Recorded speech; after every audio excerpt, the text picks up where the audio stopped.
Welcome, welcome, welcome. Greetings, greetings. It's a winter solstice. Revolutionary Hoodoo, New Orleans Voodoo secrets and recipes. Come on in, come on in. The fire is hot. The water is boiling. Time to put something into the pot. Come on in, come on in. Welcome, greetings, and salutations. All is truly and indeed a blessing. If you can just see beyond the veils, for it is all just an illusion and a test and one of the greatest divine mysteries of this life cycle. You know it's Christmas Day, don't you? You know it's Christmas Day, right? If you don't, I'm about to tell you why. All is a blessing. Come back home to Africa. She's calling your name to win. Come back home to Africa. The feathered calf and golden ring are waiting for you once again. Coming back to you. I'm longing for my family. Coming back to you. Out of bondage and now I am free.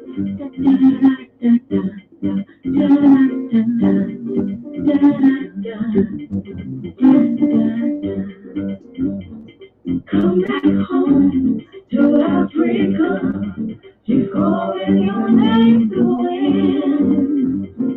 Come back home to Africa.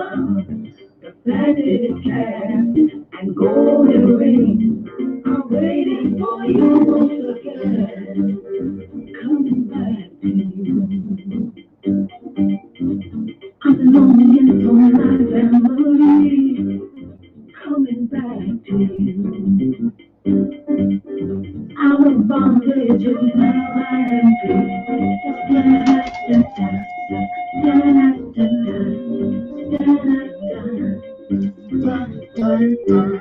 Greetings, greetings, welcome. All is a blessing. Greetings, beloved. Greetings and salutations. Yes, Shemafia, welcome. Asheo, Ashe, come on in. All is a blessing. Welcome, welcome. Greetings. Kayla, beloved, all is a blessing. Welcome. Crystal, come on in. Come on in. Yes. JP Tarot, beloved, all is truly indeed a blessing. Welcome. Come on in. Humbled and honored, appreciative. Oh my goodness, happy winter solstice. All is a blessing. It's Christmas Day. In ancient Egypt, it's Christmas Day, beloved. Yes, greetings, greetings. Come on in, share with me. Open your mics, open your webcams. Come on in, y'all. Come on in. Where my co-hosts at? Come on in.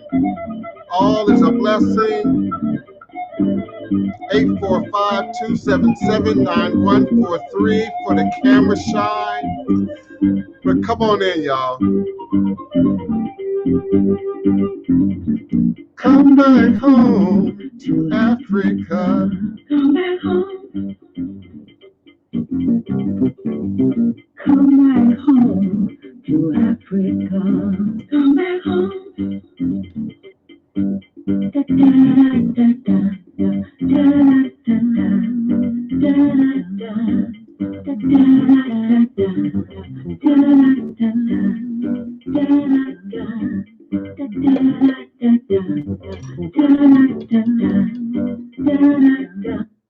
Eshu Alegwana Kosi Were Awo Onlo Uto Ne Iwo Ada Afanbo Osi Obatalami Ita Ne Ibo Onilio Abane Shu. Eshu is the respected elder who flogs, confronts, and uncovers fools. That one versed in mysteries uses truth to own you. He causes scatter to feed poverty. Obatala shakes rascals to have sacrifice. The owner of warnings is the one who is Eshu, Aboru, Aboye, Aboshishe, Ashe, Mea Ebo Richorun, May our ever be accepted.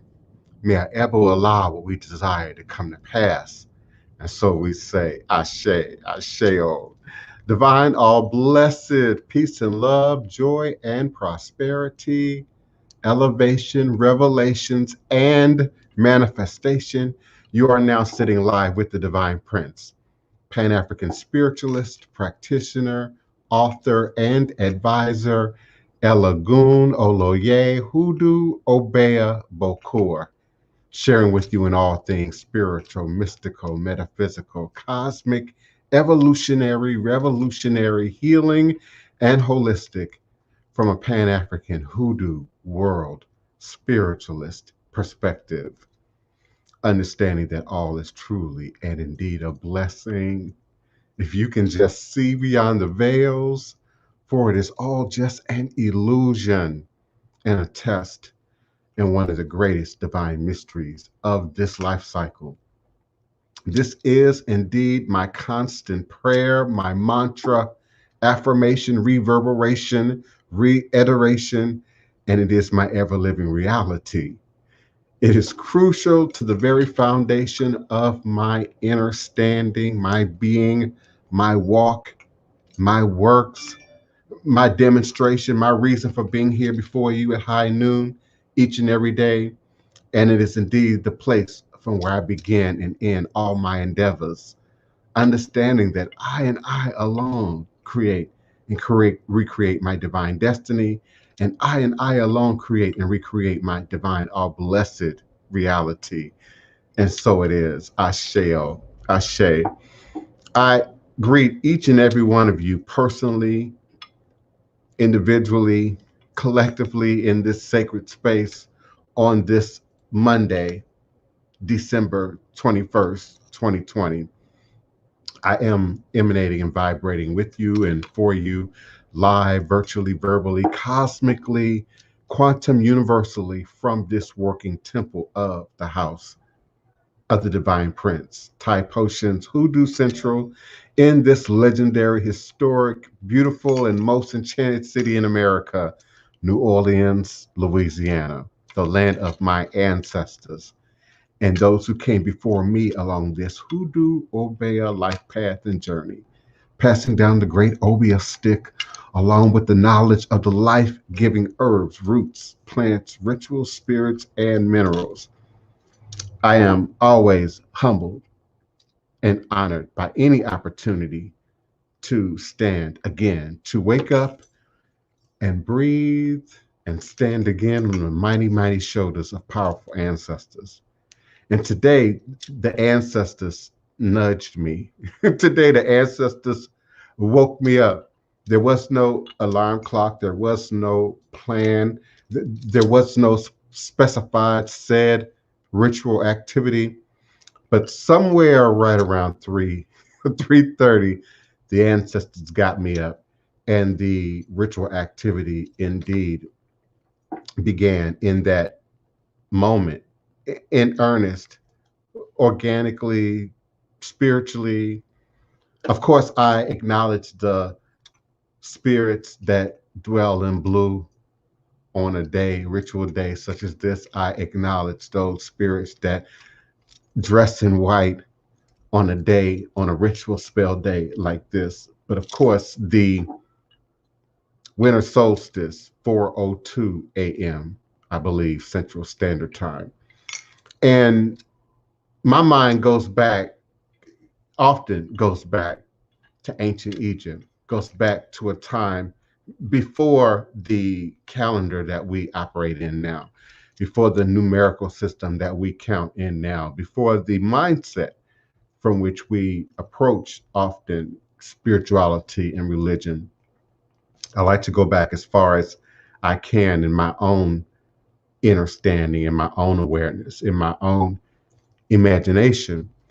And it takes me back to the origins of this day and its celebration, and of course, Christmas in Kemet in ancient Egypt. Today, December 21st, it's the first day of winter solstice. In case you're not understanding, it is a ancient 2-week celebration of life through the rebirth of the sun. It lasts about 12 days, includes solar observations, cultural festivities, spiritual growth ceremonies, and at least how we understand it, it would have been not only a astrological time, an astronomical time, a spiritual time, but also a time to acknowledge the seasons for crop growth, the season for the flooding of the Nile, which was both useful and also a little bit threatening, to their very survival. And so the solstice, which stems from the Latin word solstitium, represents the annual period of the sun when the sun reaches its lowest point before rising again to prepare for the summer months. In the southern hemisphere, where our ancestors, many of our ancestors are from, this process begins on June 21st. But here in the northern hemisphere, in the Americas, where many of us reside, and I realize I have a much broader international audience than just the Americas, we here understand that it starts today, and it lasts from the 21st to the 21st, totaling 3 full days. The observations of the sun during this time of year originated in ancient Egypt around 4000 BC. To the Kemetic people, the significance of observing and referencing the sun was again twofold. Our ancestors were nature oriented, animism oriented, animistic, if you will, people that lived off the land, and the observance of the sun helped them keep up with the seasons in regarding to planting, harvesting, preparing for droughts. They could understand you can't live without the sun. And when it rose again, it meant new life for the crops, new life for the people. So they acknowledged the sun through a harvest festival to celebrate with the community. And here in America and in many places in the West, we have adopted Kwanzaa, which is a harvest oriented festival that we celebrate, that we acknowledge also during this same season. The second reason it would have been of importance to our ancient Egyptian ancestors was that they were the first astronomers, the first astrologers, the first scientists and spiritualists. So they knew that our bodies and the sun are indeed connected, and that if we aligned our bodies with the cycles of the sun, we could achieve many of the same effects. So during this time of year, they went into deep meditation, reflection, and spiritual ritual that helped them to die to themselves, to allow parts of themselves that were no longer serving them to be removed. Many who've had a reading with me, and particularly a tarot card reading with me, knows that when I see those swords on the table, indeed it's a mantra to cut away with, do away with, eliminate that which no longer serves us, which no longer mirrors our best image.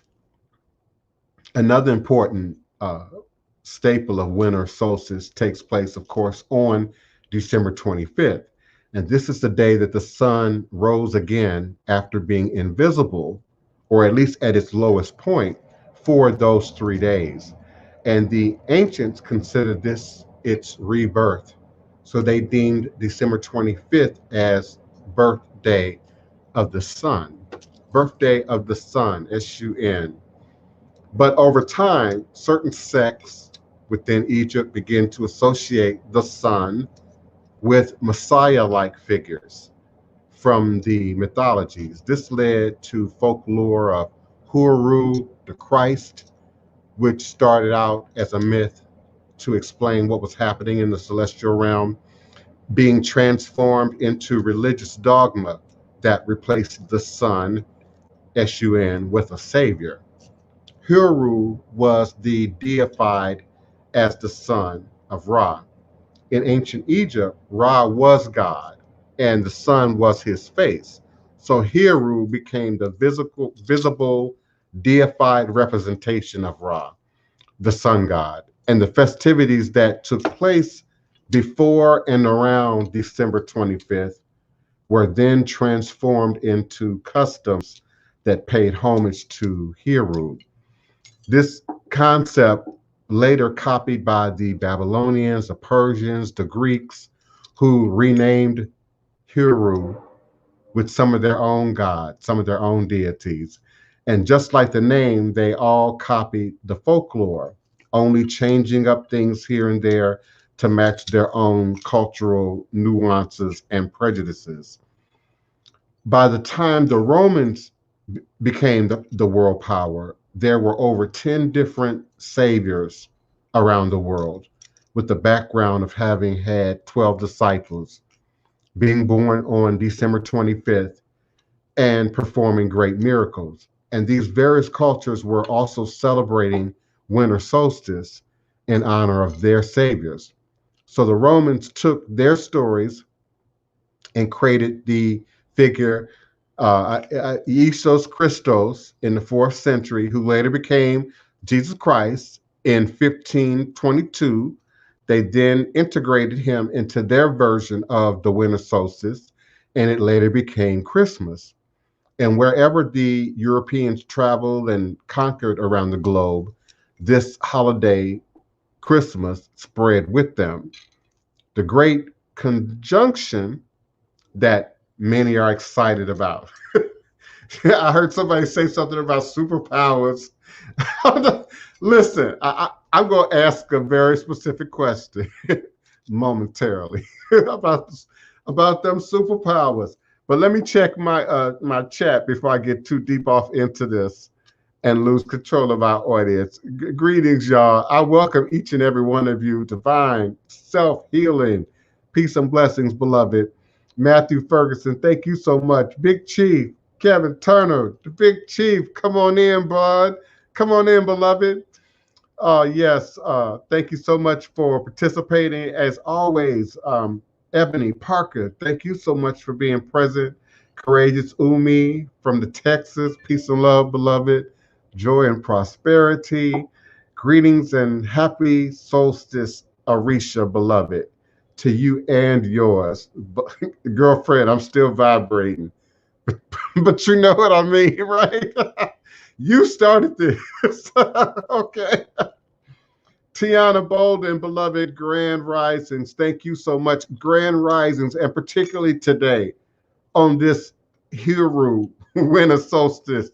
Grand Rising to you as well, beloved. Allow your Ori to light up like the sun. That's what this is all about. In case you didn't know, this is Ori Day. This is the day for the sun to sit on the crown of that pyramid, the crown of your head. That would be today. And for the ancients of ancient, this is Christmas. For indeed, the honor was to the sun, the power was to the sun. But we're going to talk about that a little bit more. Joy Rivera, greetings, beloved. Greetings, Sai. A Semper Fi, beloved. Greetings. Come on in. Ujo Wujat, thank you so much for being present this winter solstice. Thank you so much, beloved. Looking forward to your sharing and your calling in and your usage of the webcam as well, beloved. And thank you for supporting Curse of the Bayou. I really appreciate it. I hadn't even planned to bring it up, but I thank you. And I do remind you all, if you will, to support Nat Geo has been good to me. The Travel Channel has been good to me, and History Channel has been good to me, and those people behind those teams. And so I'm grateful for any opportunity to bring authentic hoodoo, root work, conjure, voodoo representation to the forefront. So tomorrow night, 8 p.m. Central Standard Time, we'll be coming on Nat Geo. The program is called Atlas of Cursed Places. I know many of you have been watching and following along. It's really a great series of programs. The last episode they did was about Vlad the Impaler, and Roman, not Roman, Romanian witchcraft, which is a very interesting program. And they have, several more ahead. So, but my piece, for those of you who want to know my piece, shows tomorrow night, 8 o'clock, Curse of the Bayou. And I look forward to your presence, your energy, your support, your criticism, whatever. But by the time it gets to TV, it's a done deal, for us. We've spoken our truth. It's on celluloid, indefinitely, and life moves on to the next ritual, to the next ceremony, to the next initiation, to the next ancestral request, and we have to keep moving on. Voodoo is not a temporary moment in time for me, and I'm gonna get into that in a moment. let me finish. Greeting Jennifer Anderson. Greetings, beloved. Thank you so much for being present, and of course, JP Terrell. I would love for you to come on in. Melanated Magic, Coldest 216. Greetings, beloved. Greetings. Greetings and salutations. Yeah, they could do a series just on New Orleans. Just know it's coming.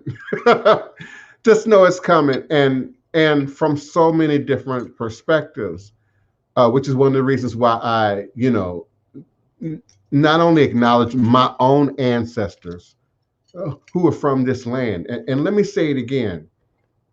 Both branches of my ancestry have blood that come through the port of New Orleans. And they ain't all black. For you historians who are local to Louisiana and have an understanding, my great great grandfather on my father's side might have been considered passant blanc. On one set of documents, they white, he and my grandmother, and then on another set of documents, they listed as black. And when we see the pictures, I'm blessed to have pictures of my great grandparents. They look indigenous, they look Native American, they look, biracial. They look something other than as black as I am, in terms of shade. But I'm blessed again to have the paperwork. There's a lot of criticism about ancestry. There's a lot of criticism about background.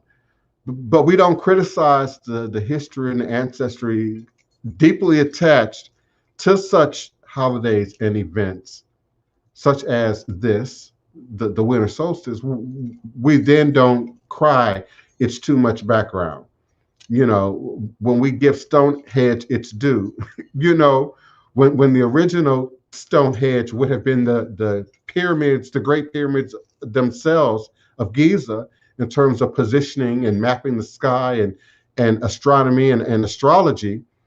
I'm just speaking power to truth, and particularly in a magical room, particularly in a room full of practitioners and would-be practitioners and healers and readers and enthusiasts and the like. Indeed, our power, our role here is to empower life, not just ourselves. Because indeed, to empower ourselves is to empower life. And to empower death would be to empower death upon ourselves. All things come back to the root. All things must pass the law of mirrors. All things. So I am honored to speak a truth about the holidays, and particularly great holidays like this that don't get a whole lot of coverage. And so that's why I'm grateful for Nat Geo and Travel Channel and PBS for making space for information, for history, for our telling, our story, our telling, that once did not exist 10 years ago, 15 years ago, 20 years ago. So please support Atlas of Cursed Places. We had a great time doing it. I'll tell you, it's one of the spookiest things I've ever done. But I don't want to talk a whole lot about it because I don't know exactly what's going to be on the program. So I can't talk a whole lot about it until after it airs tomorrow night, 8 p.m. U.S. Central Standard Time on Nat Geo. The year is 2020, might as well be 2021. I don't want to hear I don't have a TV. You got internet. You got a device that gave you access to me. You can find Nat Geo channel. Some of y'all already got the Hulu. Some of y'all got the Hulu premiums. Some of y'all got the YouTube and the YouTube premiums. You know, the with the YouTube Live. You know, Nat Geo, National Geographic Channel, and that's Nat Geo UK, Nat Geo Asia, Nat Geo America, but it's Nat Geo in America, just Nat Geo, and it's Nat Geo Africa. So let's talk about it after the fact. Let's talk about it Wednesday when I can really go into the details. Greetings, beloved, divine, all blessed birthday, and many, many more to come. Thank you so much for being present on your birthday. I'm grateful for anyone who's here in the middle of their day. You know, I'm honored, truly. Give thanks. Give thanks for being present. Greetings, Chief Bougie. Welcome, welcome, 2021, 20. Welcome to the New World Order and the New Age. Neophyte Bokur, come on in. You gonna co-host with me today? I know you got something to say. Come on in. Come on in. Happy birthday, beloved. Happy Be Earth Day, Azurite. Thank you so much, Azurite the Oracle. Yes, thank you so much, Rebirth the Key. Thank you so much to all of my participants on whatever platform you are viewing or calling in from at this time. My phone lines are open at area code 845-277-9143. 845-277-9143.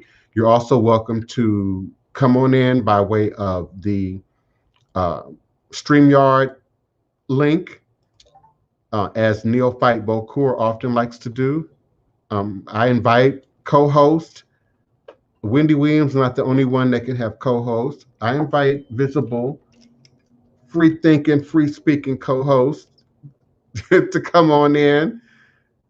Yes, and there's the link if you wish to come on in with me. Another big point that people are excited about today, of course, is this great conjunction. And I've heard both sides, you know, of the argument. The people who are just, you know, appalled at the notion versus those who are just so deeply into this superhero thing. It's just not funny. And this conjunction, this great conjunction, I don't want to take the power out of anything that gives someone hope. I don't want to take the power out of anything that gives someone joy. I don't want to take the power out of anything that gives a person a sense to get up and improve themselves greater, or to make a move, or to take an action, you know. So, hey, step into your superpower. Indeed, step into your superpower. The great conjunction of two planets from our solar system, Jupiter and Saturn, are set to take place later on tonight. And Saturn and Jupiter will come in conjunction due to their same right ascension and celestial latitude. This event occurs every 20 years. Every 20 years. No shade. Where were you 20 years ago, December 21st, 2000? No one has to answer out loud. Where were you 20 years ago, December 2000? Now, I'm old enough and young enough to remember exactly where I was And what I was doing, and let me tell you, I came into my superpowers. I came into my superpowers. Now, if you're realistic, if you're humble before spirit and the ancestors to what you know or don't know, you will indeed step into your superpowers.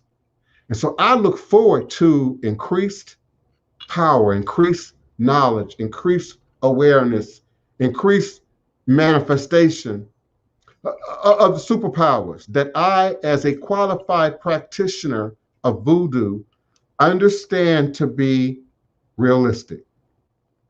So I asked, greeting co-host, I'll be with you momentarily. I asked, where were you December 2000, 2021, 2000, December 21st, 20 years ago, because the Saturn-Jupiter conjunction happens every 20 years, every 20 years. Now, according to National Aeronautics and Space Administration, NASA, this is an event in 400 centuries. I'm sorry, in 4 centuries, 400 years, but also in 8 centuries. Now, people might find that confusing. This is an event that occurs every 400 or every 4 centuries, and then every 400 years. I got my notes typed wrong. And also every 800 years, every 400 years, every 800 years. And it's every 400 years since the two planets have passed each other as closely as they will occur in our sky at this time, allowing nearly everybody in the world to witness it visually or with a telescope. And it's nearly separated by 0.1 degree or 1/5 the apparent width of the moon. And it's 800 years since the alignment of Saturn and Jupiter occurred at night. At night. So the difference, say for this is an event that happens every 20 years, it's happening 400 years later that they're crossing this closely together. And so closely together that we're able to visualize it from Earth. And it is happening at an 800-year rate that we can witness it from Earth. So that's what makes this the great conjunction. And it coincides with the winter solstice, with the sun beginning to return to the northern hemisphere. A theory claims that in the year 700 BCE, Jupiter and Saturn underwent 3 conjunctions, making it seem like they were watching a completely different celestial object in the sky altogether. The unifying of those planetary energies, I'm sure, created almost a Christmas-like star effect. You know, what was that great star that they saw, you know, in the supposed Bethlehem that led them to the child Christ? It may very well have been a very similar conjunction within the sky. Okay, all right, now come on in. Azure, right. Come on in, beloved. Hi. Greetings, and Greetings. divine all blessed birthday, Thank you.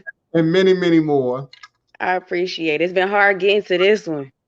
Yeah. It's been hard getting to this one. And like, I really feel like my ancestors have me here because I wasn't going to do anything today. Like, I was going to really focus on me and celebrating the fact that I made it to this birthday because this is the second prophetic birthday for me. Like, my 18th birthday was the 2012, and that one was hard too. I'll just be honest, as far as like not knowing who I was and not knowing what my birthday meant, you know what I'm saying? Like, I knew about the winter solstice just a little bit, but I had no idea like what my birthday meant to me, what my birthday meant to my family's bloodline and to my community. Like, I don't think my community understood how important my birthday is. So I'm really honored to be here. You might hear a little noise. My people just got back. um, but yeah, I'm really excited. Like leading up to today, my ancestors have been getting me prepared for some form of conjunction. It's not just as far as the planets is concerned, but basically what they're doing is they're merging two lineages that have been separated through the transatlantic slave trade. So a lot of people may be familiar with like Santeria, Lukumi, Candomblé, Umbanda, Mm-hmm. and Voodoo, of course. But a lot of people don't understand how a lot of the Orishas and the Loa have not been together 100%. And so it took me like traveling back to New Orleans. I came back to New Orleans 2018 and I celebrated my birthday in New Orleans 2018. And being there for that, and then after that, them making me go all the way to Las Vegas to meet my indigenous ancestors there because they had been taken away from the South to the West during the Trail of Tears. And Now, they were also enslaved. hold on. How did you travel from here to Vegas? I traveled on airplane, but when I came from Atlanta to New Orleans, I was on the bus because I was trying to, be as close to the ground as possible. Yeah, Uh, you got to make that journey in a car or on a bus, yeah, you preferably got to. you don't have to drive and focus, where somebody Yeah, else is doing the driving, and yeah, just let your spirit go. It's the most yeah. magical thing. One of the more positive things that I can recapture from my own sort of tragic childhood is the fact that my parents had this thing about traveling every summer, so we had to Mhm. drive somewhere. We had to go to another state, another town. We had to be the first black people there, because this would have Right. been in the 70s going into the 80s. And it might be a surprise to you that there were many towns, and might be some towns today, in the Wyoming, Montana, where folks ain't never really seen no black people, ain't really They had, haven't. close contact. We would have Hmm. been, that family. And so Sedona and some of the Great Salt Lake, and crossing some of those regions in the West, there's those ley lines, It that is. over that change you in a way that can't be, put into words, that affect, Right. your spiritual growth, and indeed your Absolutely. spiritual development. How old are you? What year were you born? I was born in 1994, so I'm 26. And so you were mentioning the last conjunction being 20 years ago, and I actually remember the last conjunction. It was the year they had the Olympics. I was like 2 years old, and like I don't remember a lot from that young, but I remember that because it was just like kind of like how this one was. I felt like I was an alien. I felt like I wasn't supposed to be here. Like I felt I felt different. Um, and And so now you're in your master's year, going up to 33. There's something about those numbers 32 and 33 that you'll find that you begin to really crystallize who you are, particularly someone with a light as bright as yours at this stage in your journey. And so you'll be powerful at 32, 33. You'll be a constellation. I feel like that now, honestly. I'm like coming into today, it was like, what is happening to me? Like, I mean, don't get me wrong, like I'm very grateful, but it's just like for me, the biggest thing has been protecting my energy and understanding that I have a lot of energy to protect. It's not like, and I don't put other people down, but it's not a lot of people out here like me, like I'm just like a shining, I'm like a whole solar system in a person by myself, let alone, and I don't have any kids yet. So like everything I've been doing this past year has been getting prepared for that journey, because it's like I can only imagine what my children's gonna be like. Like my pop's birthday is 420, my mom's birthday, everybody in my family has some type of like birthday in alignment with some type of either a holiday or some type of like astrology, something that has to do with astrology that's like prophetic. So for me, I'm just like the big boom. And so I can only imagine what my kids gonna be like. So that's really what I've been focusing on, is getting my ancestors as well as possible and really walking in my purpose, because my purpose is to make medicine. Like I'm here to help everybody get it together so we can make cannabis, mushrooms, and everything else be what it needs to be and restore the sacredness to the medicine that's been lost for all these years in the best way I possibly can, by protecting myself as much as my community. So 32, I don't even know what I'm gonna be doing. Like, hopefully I got a whole dispensary or something, buddy. You just brought back a memory for me, because in the 70s, when my family would have been on the highway, the CB was popular. I don't know if some of y'all even know what a CB is. You know, the I truckers, don't. the truckers be on the CB and they can talk to each other, communicate, you know, Oh. on a short band radio without having to be on the phone, or, you know, or up interrupting other radio, you know, Uh-huh. networks, such as our commercial networks. So they called that Gotcha. CB, and it was real popular back in the 70s, back in the day. And so you had to have a handle.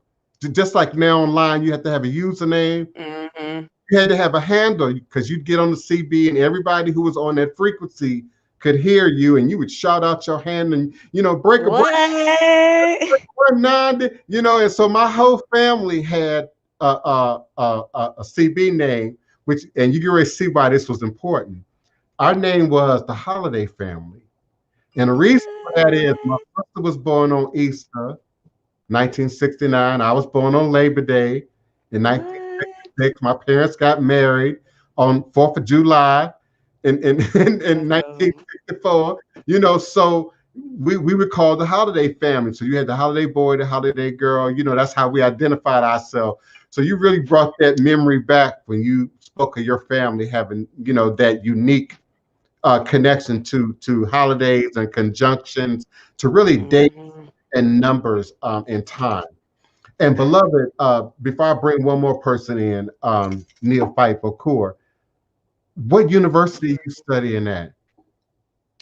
Right now, the Gungun and my ancestors is having me study with them, because I haven't had a, outside of being in New Orleans and meeting the voodoo people, the voodoo community a little bit there. I haven't had anybody that was like well enough mentally to be my teacher, if that makes sense. Like it's been a real strong jealousy, so I've been waiting for the proper teacher to come into my life. But until then, they've been having me study on my own.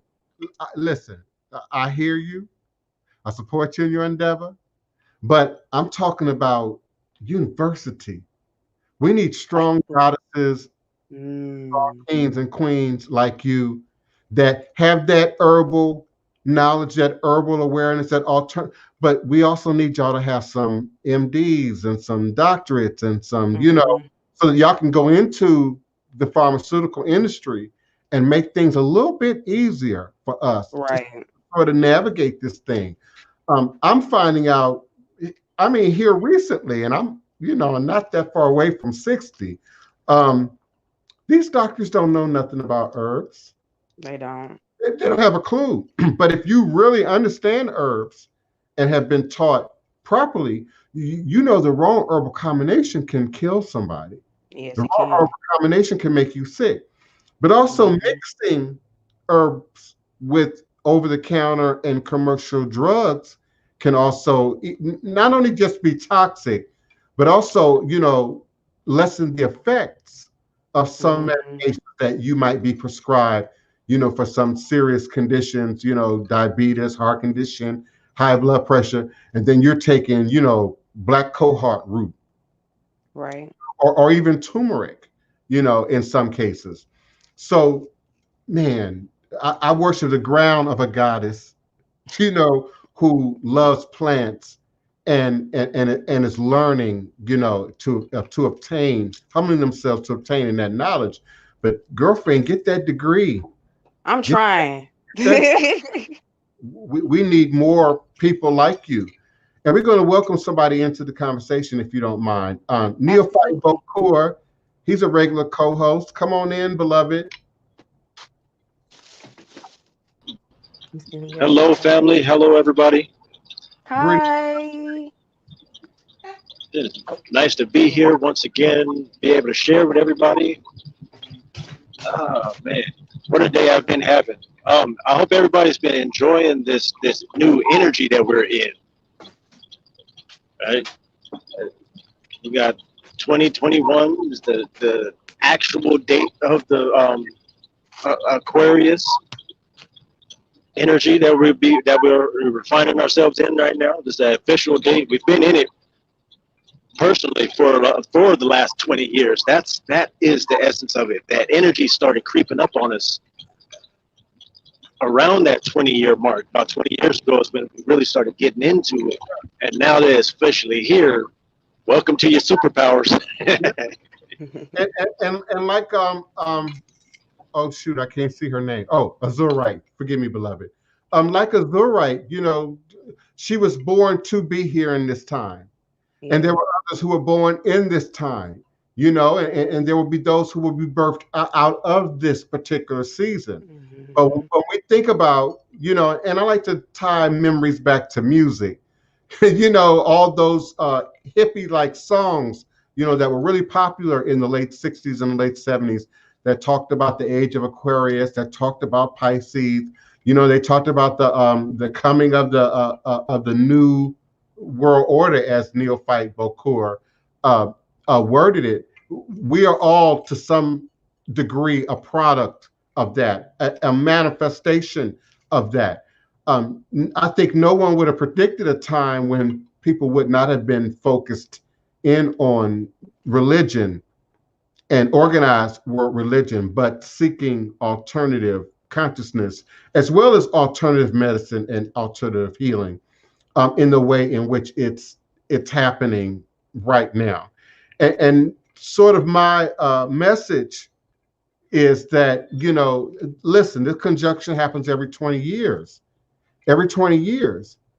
And it happens for those who can hear, who can see, whose third eye is open, who's ready to embrace that energy, and who are operating in a world of reality.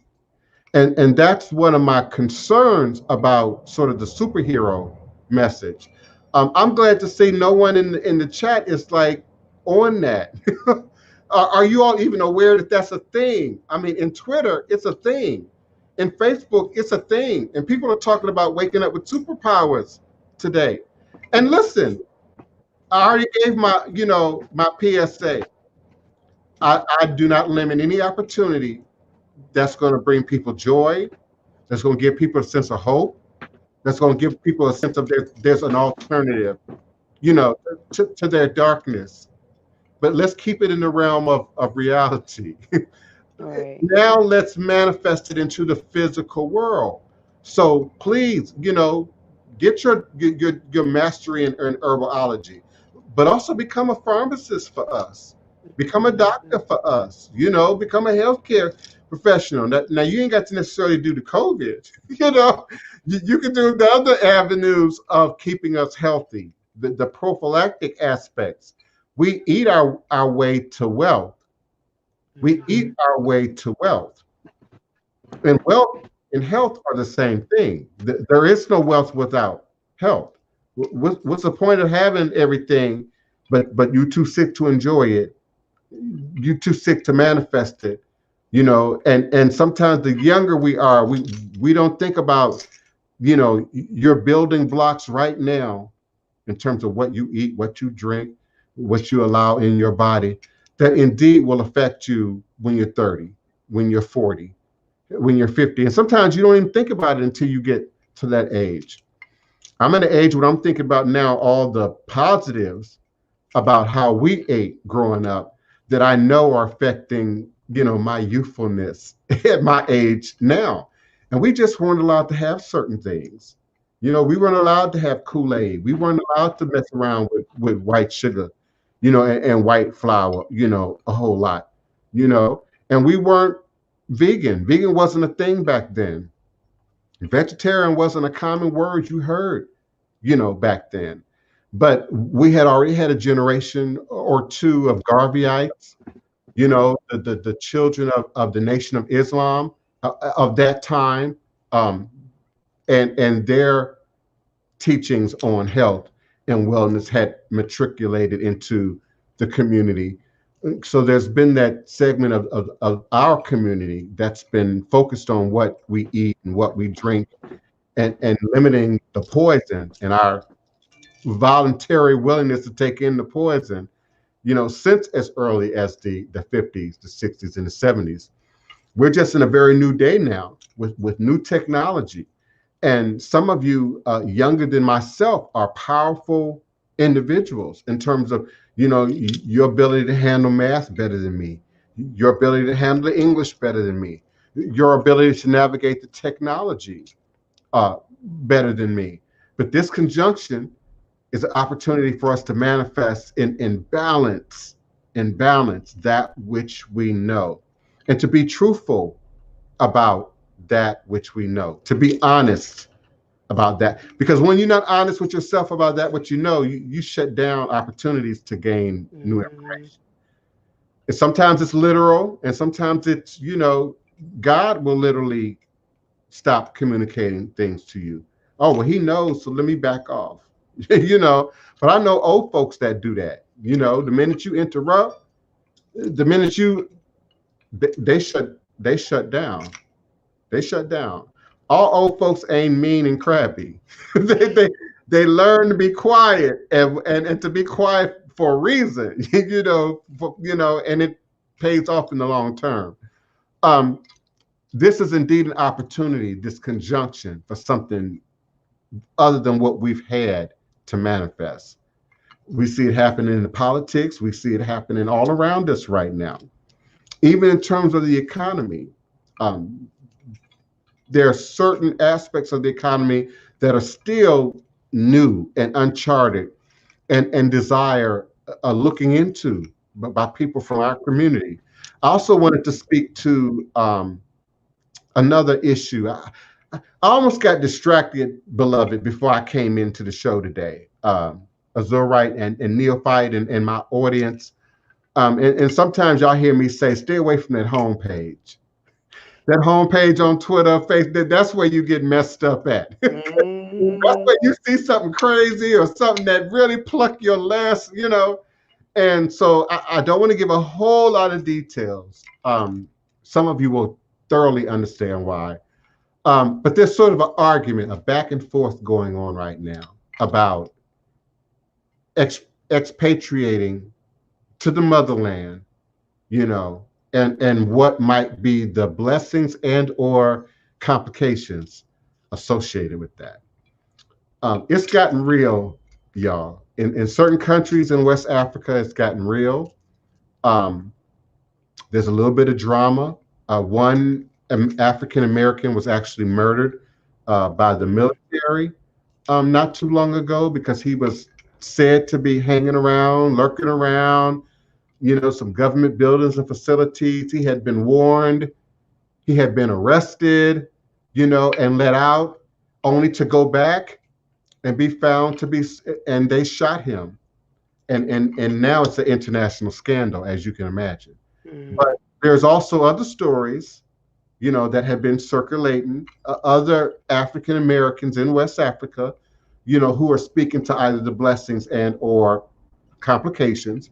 And then there's this other nuance. As an American who's never traveled to Africa, there's a nuance to those videos that even I can detect that would be irritating to the Africans that are born there. Yeah. And so there's this sort of energy that someone born in the West takes there. There's a certain expectation of power, electricity, water, even convenience. Some of us get real huffy if you in a checkout line longer than 5 minutes. Some of y'all get real worked up, if somebody sits at the light too long. We call that road rage, So we take that to West Africa with all this romantic feelings about West Africa, and West Africans see that as a problem, as a problem. It comes off as arrogant. It comes off as ego. It comes off as selfish. It comes off as, you know, sort of like we do here. Oh, they coming to take our jobs. They coming here to disrupt our communities. And then when you have events, you know, as with what happened, I believe that was in Gambia with the young man in the military, you know, things get a little more dicey, you know, in their mind in terms of looking at us, because see, we the foreigners in their mindset. You might be Black American, but you foreigner, you know, setting up in Gambia, setting up in Ghana, setting up in Nigeria, then getting on YouTube, because this is primarily where this is going on, and complain about you know, the electricity, the power, that you know, and in a very Western way, we say, oh, well, it's my right to complain. I pay my money, it's my right. Okay, but you know, that sense of protection and safety that we have here in America, you know, we really believe the president ain't gonna just show up at our house and blow us off the map in America. But you ain't got that same guarantee, you know, in outside of the USA. You just don't. And it's real easy for us to get into a battle of, you know, the white man versus the black. I'd much rather be in Africa doing, you know, X, Y, and Z.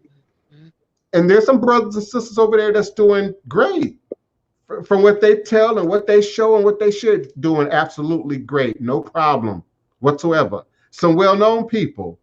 I'm just trying not to give out too many details. Some of y'all already know.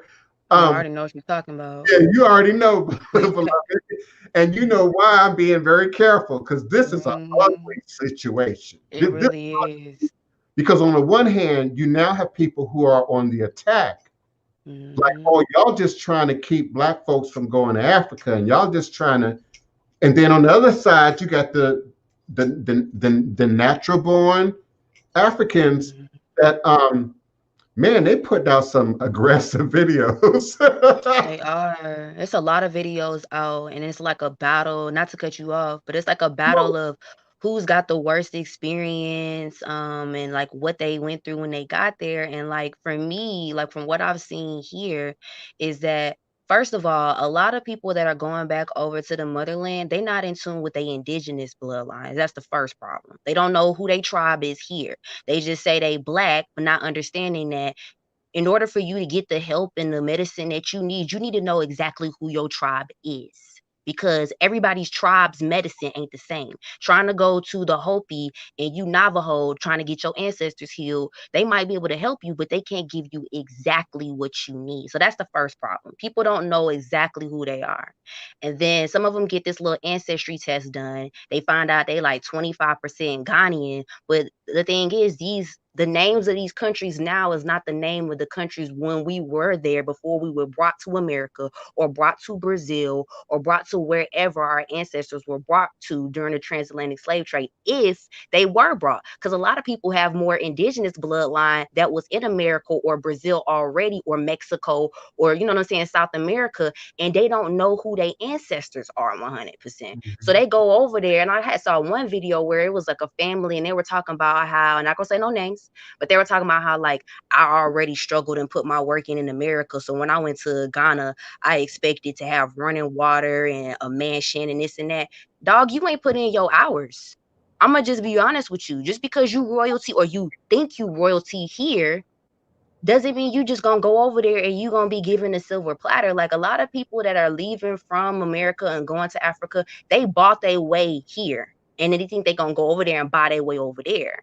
And they not built the same. Like a lot of people that are going, not saying everybody, but a lot of people that's going over there, they ain't never had to be on the streets here. They ain't never been homeless. They ain't never had to stay in a shelter. They ain't never had none of their stuff taken from them. They ain't never really been out here for real. You know what I'm saying? Like they so used to going to the store, buying herbs to do stuff for their ancestors. They so used to having everything handed to them. They ain't never really had to go out here and really survive for real, for real. And so when they meet people like me or they meet the people over in Africa, they got an issue because they not understanding that they not on the same wave. They just not. Not on the same wave. And we're not just talking about in the bush. You know, I can tell by her conversation, Zurite know exactly what I'm talking about. So we're not talking about people that's just in the bush, because some of the people in this conversation are in the bush, are in the village. Some of the people in this conversation live in the city. And then some of the people in this conversation live in different countries. So you got Nigeria in this, you got Ghana in this, you got the Gambia in this, you got Kenya in this. So for those of us who are watching this conversation, we're getting every side, we're getting every perspective, good, bad, but we're also getting the backlash. Just like here in America, people who don't like the truth, even if it's the truth, people who don't like the lie, and damn sure gonna get you on the lie. It's just like America, but it's a little scary. It is scary. It is, because it's like, where is this coming from? Like, I got all kind of conspiracy theories in my head. I do, because I agree. Okay, it could be the U.S. government who doesn't want to see that happen successfully. It could indeed be the West African countries who don't want to see it successfully. And then there's that component that we didn't mention, terrorism. The guy who got shot, nobody wants to say what was wrong with him. No one seemed to know what was happening with him. Right. And they have quickly distanced themselves from bruh, by the way. But there's that mist in the air that, it could have been terrorism. It could have been, some other element. So, the West Africans have a right to be worked up. They have a right to be concerned that, no matter what you think about our life, we was good before y'all decided, y'all want to come here. We was good before y'all decided to romanticize, your ancestral connection to this. Because like Azurite mentioned, they talking about it. Them West Africans is talking about it. Who is your people? Where you? The ancestors talking about it. Yeah, you can't just show up and say, Harambe,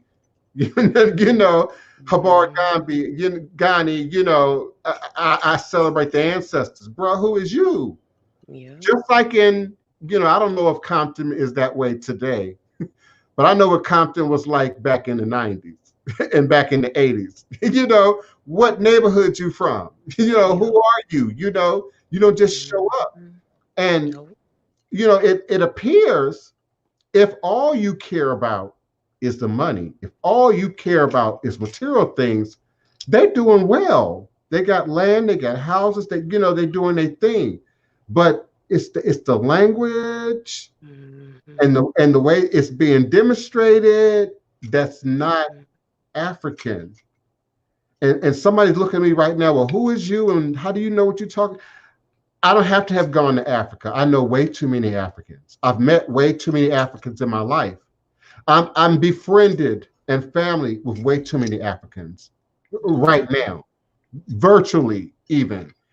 I can tell when the energy ain't. You can tell. You don't have to have gone there to know when a Black American is presenting a Western energy that's negative. Or colonized energy, really. Energy, So I don't know if I could go to Africa and then get on YouTube and talk about my acreage or talk about, I don't know if my videos would be more than just scenery and look at the trees, look at the water, look at the animals, look at the city, look at the village. But, even the idea that they're walking around in certain sort of federalized places or nationalized places with their camera out too much, almost in a very stereotypical way, how we used to project Japanese people back in the 60s and the 70s, who invented the Nikon camera. And so we sort of stereotyped them as tourists with a camera. And so we're finding out, sister and I, that the West Africans, they ain't liking that. They ain't liking your iPad and your iPhone and you filming everything, they're not liking that. And they see how it's then being promoted online. because one of the sisters mentioned that y'all trying to get likes and follows, you know, and this is our life. We live here, you know, this is our people, this is our land. You know, she even talked about jealousy. One side is being accused of being jealous of the other. And of course, one side is suggesting, why would I be jealous of this side? And it's a ugly hip hop like hood like back and forth.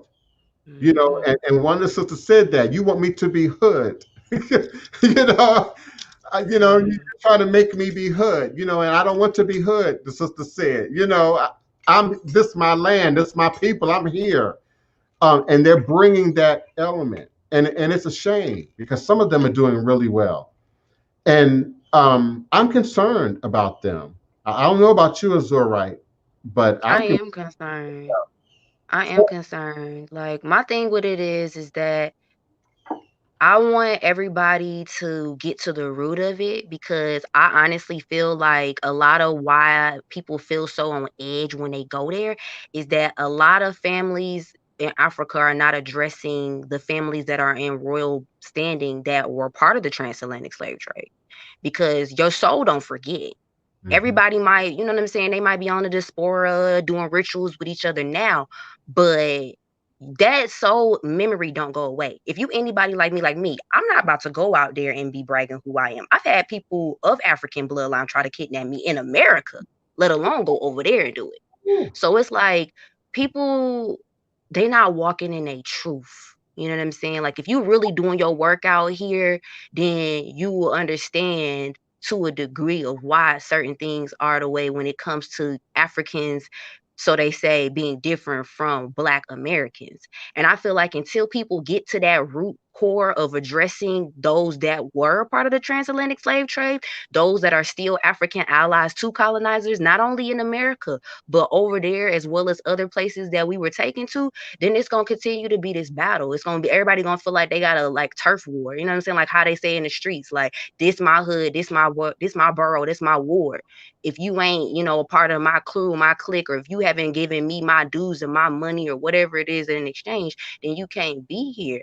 And like, it shouldn't be like that, but it's crazy that it's taking us getting to Corona for people to realize that they got to change and they got to get to it. Even with the indigenous people, like, I didn't understand why there was so much hostility towards people of color in the indigenous community. And then I realized that it's because it's a lot of unspoken allyship that's happened from African descended people with the colonizers that they just covered it up. You know, they haven't addressed it. Like in Nigeria, I didn't know there was a caste system like in India until like a week ago. My ancestors brought that to me. And so I'm like, oh, this make a lot of sense, because where I live at, it's a very big Nigerian African diaspora group here. And I was like, why it seemed like they monopolizing everything, until I was, you know, brought about this caste system. Now it makes more sense to me. So even that, a caste system, like, do you not know how hard that is to get out of, especially if it's intergenerationally? Like, that's something that's in your blood, that's in your bones, that's in your, you know what I'm saying? Like, it's in you. Especially if they sacrifice your family members for it, you know? I don't want to interrupt you because you had a lot to say, and we need to hear it, especially on your birthday. But the things that also came up in the video was sort of the idea of the barter, the trade. You know, I give you information, you know, they expect something. But that's not unique to you as an African American. That's something that they do amongst themselves, you know. Like Sister said, you Yoruba, you know, and you sell in, and then you show up at the marketplace, but you got a Wolof accent, you know, they might charge you $10 more, you know, they might charge you a few bucks more. But then the American with the Western mindsets gets on YouTube, you know, and complains about it, and you know, much like we have a reputation for not tipping in America, which is something I do, by the way. I tip extremely well, you know, when it comes time to tip, you know, for the same reasons I would if I was in West Africa, you know, for the same reason.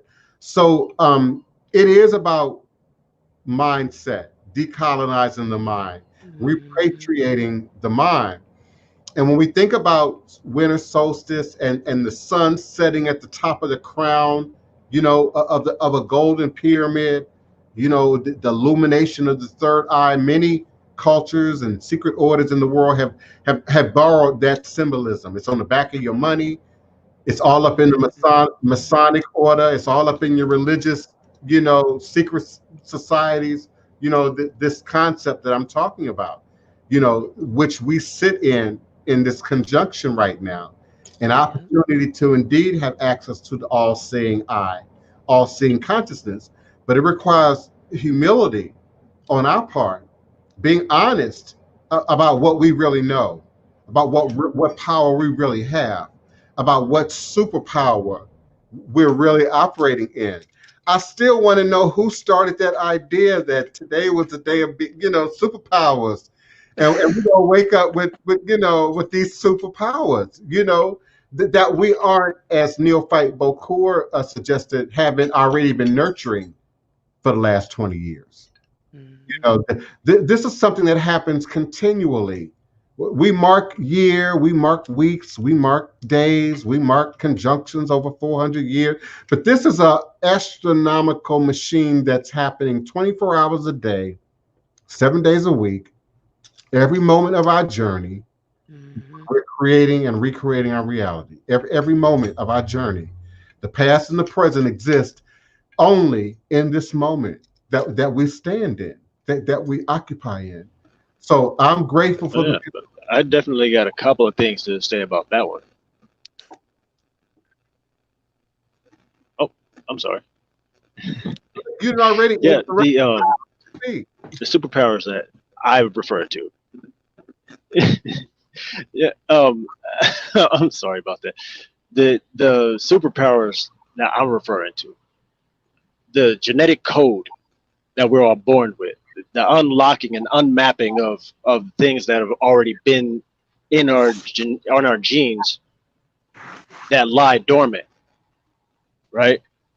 We already know that these things are things that are that can be unlocked by the different vibrations of the planets, the music that these different planets give off all year long, from the time that you were born to the time that you're no longer here, to your great ancestries.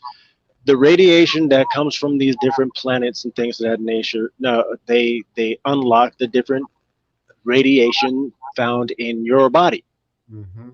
Right? You're not getting ready to wake up and be like X-Men, Wolverine, or something like that. That's an over-exaggeration of what is already there.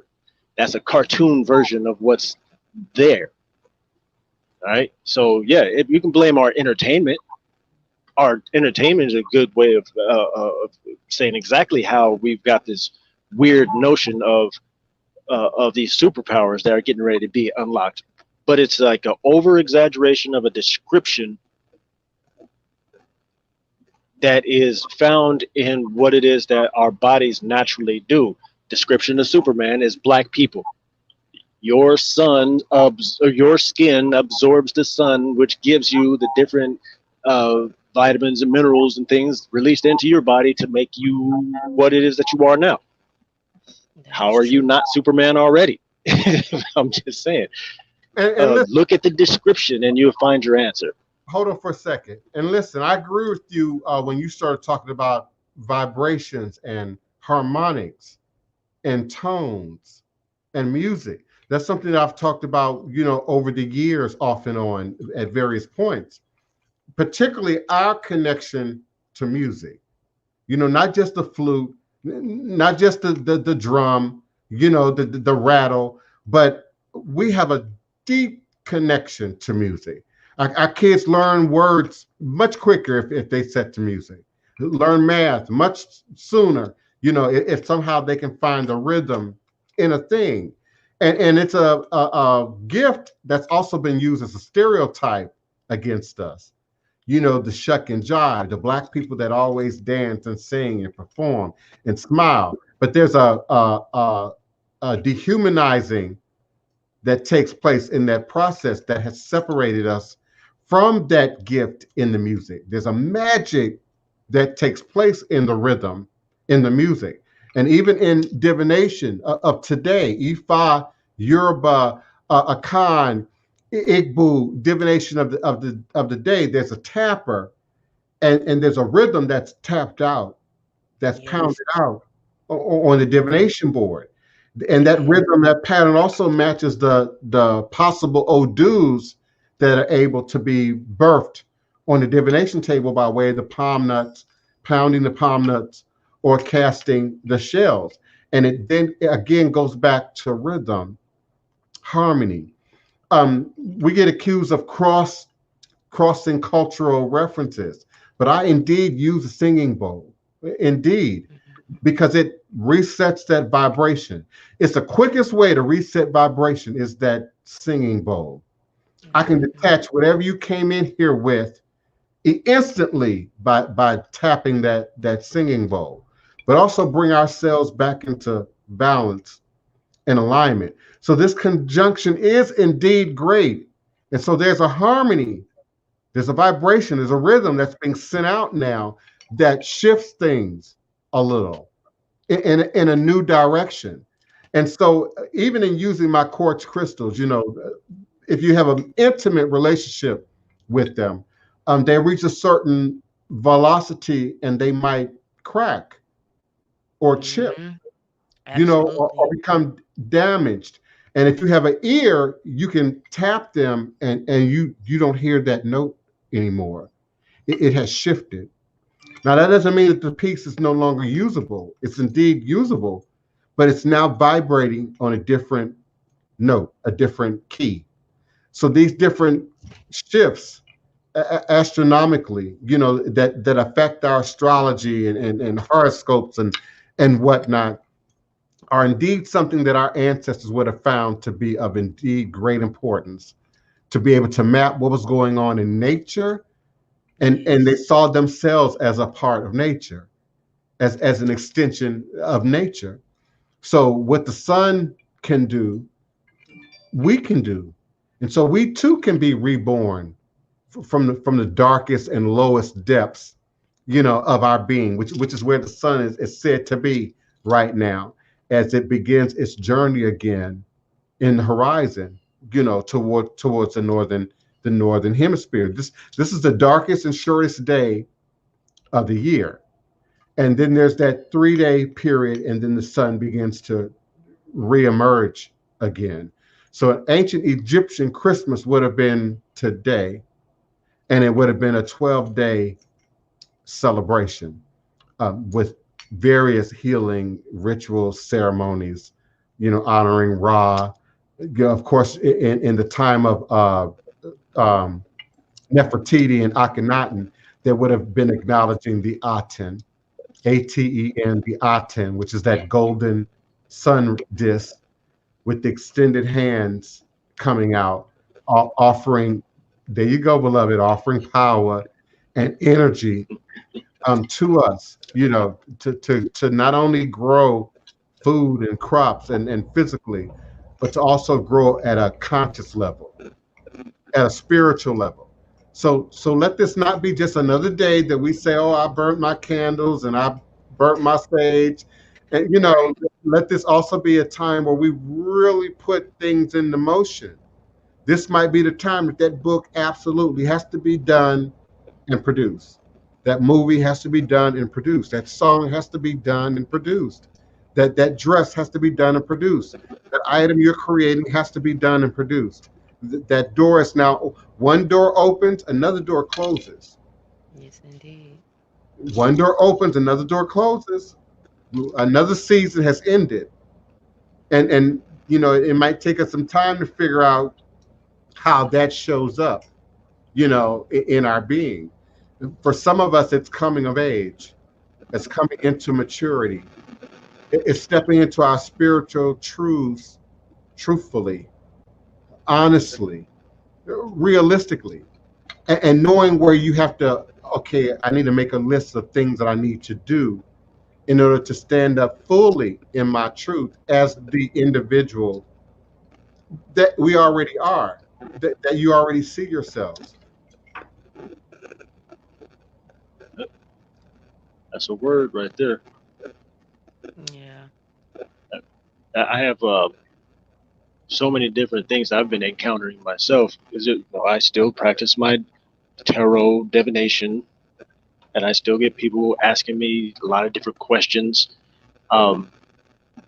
And I like to share as many of those questions as I can without, revealing their private lives and everything. But I seem to keep running into those same general questions about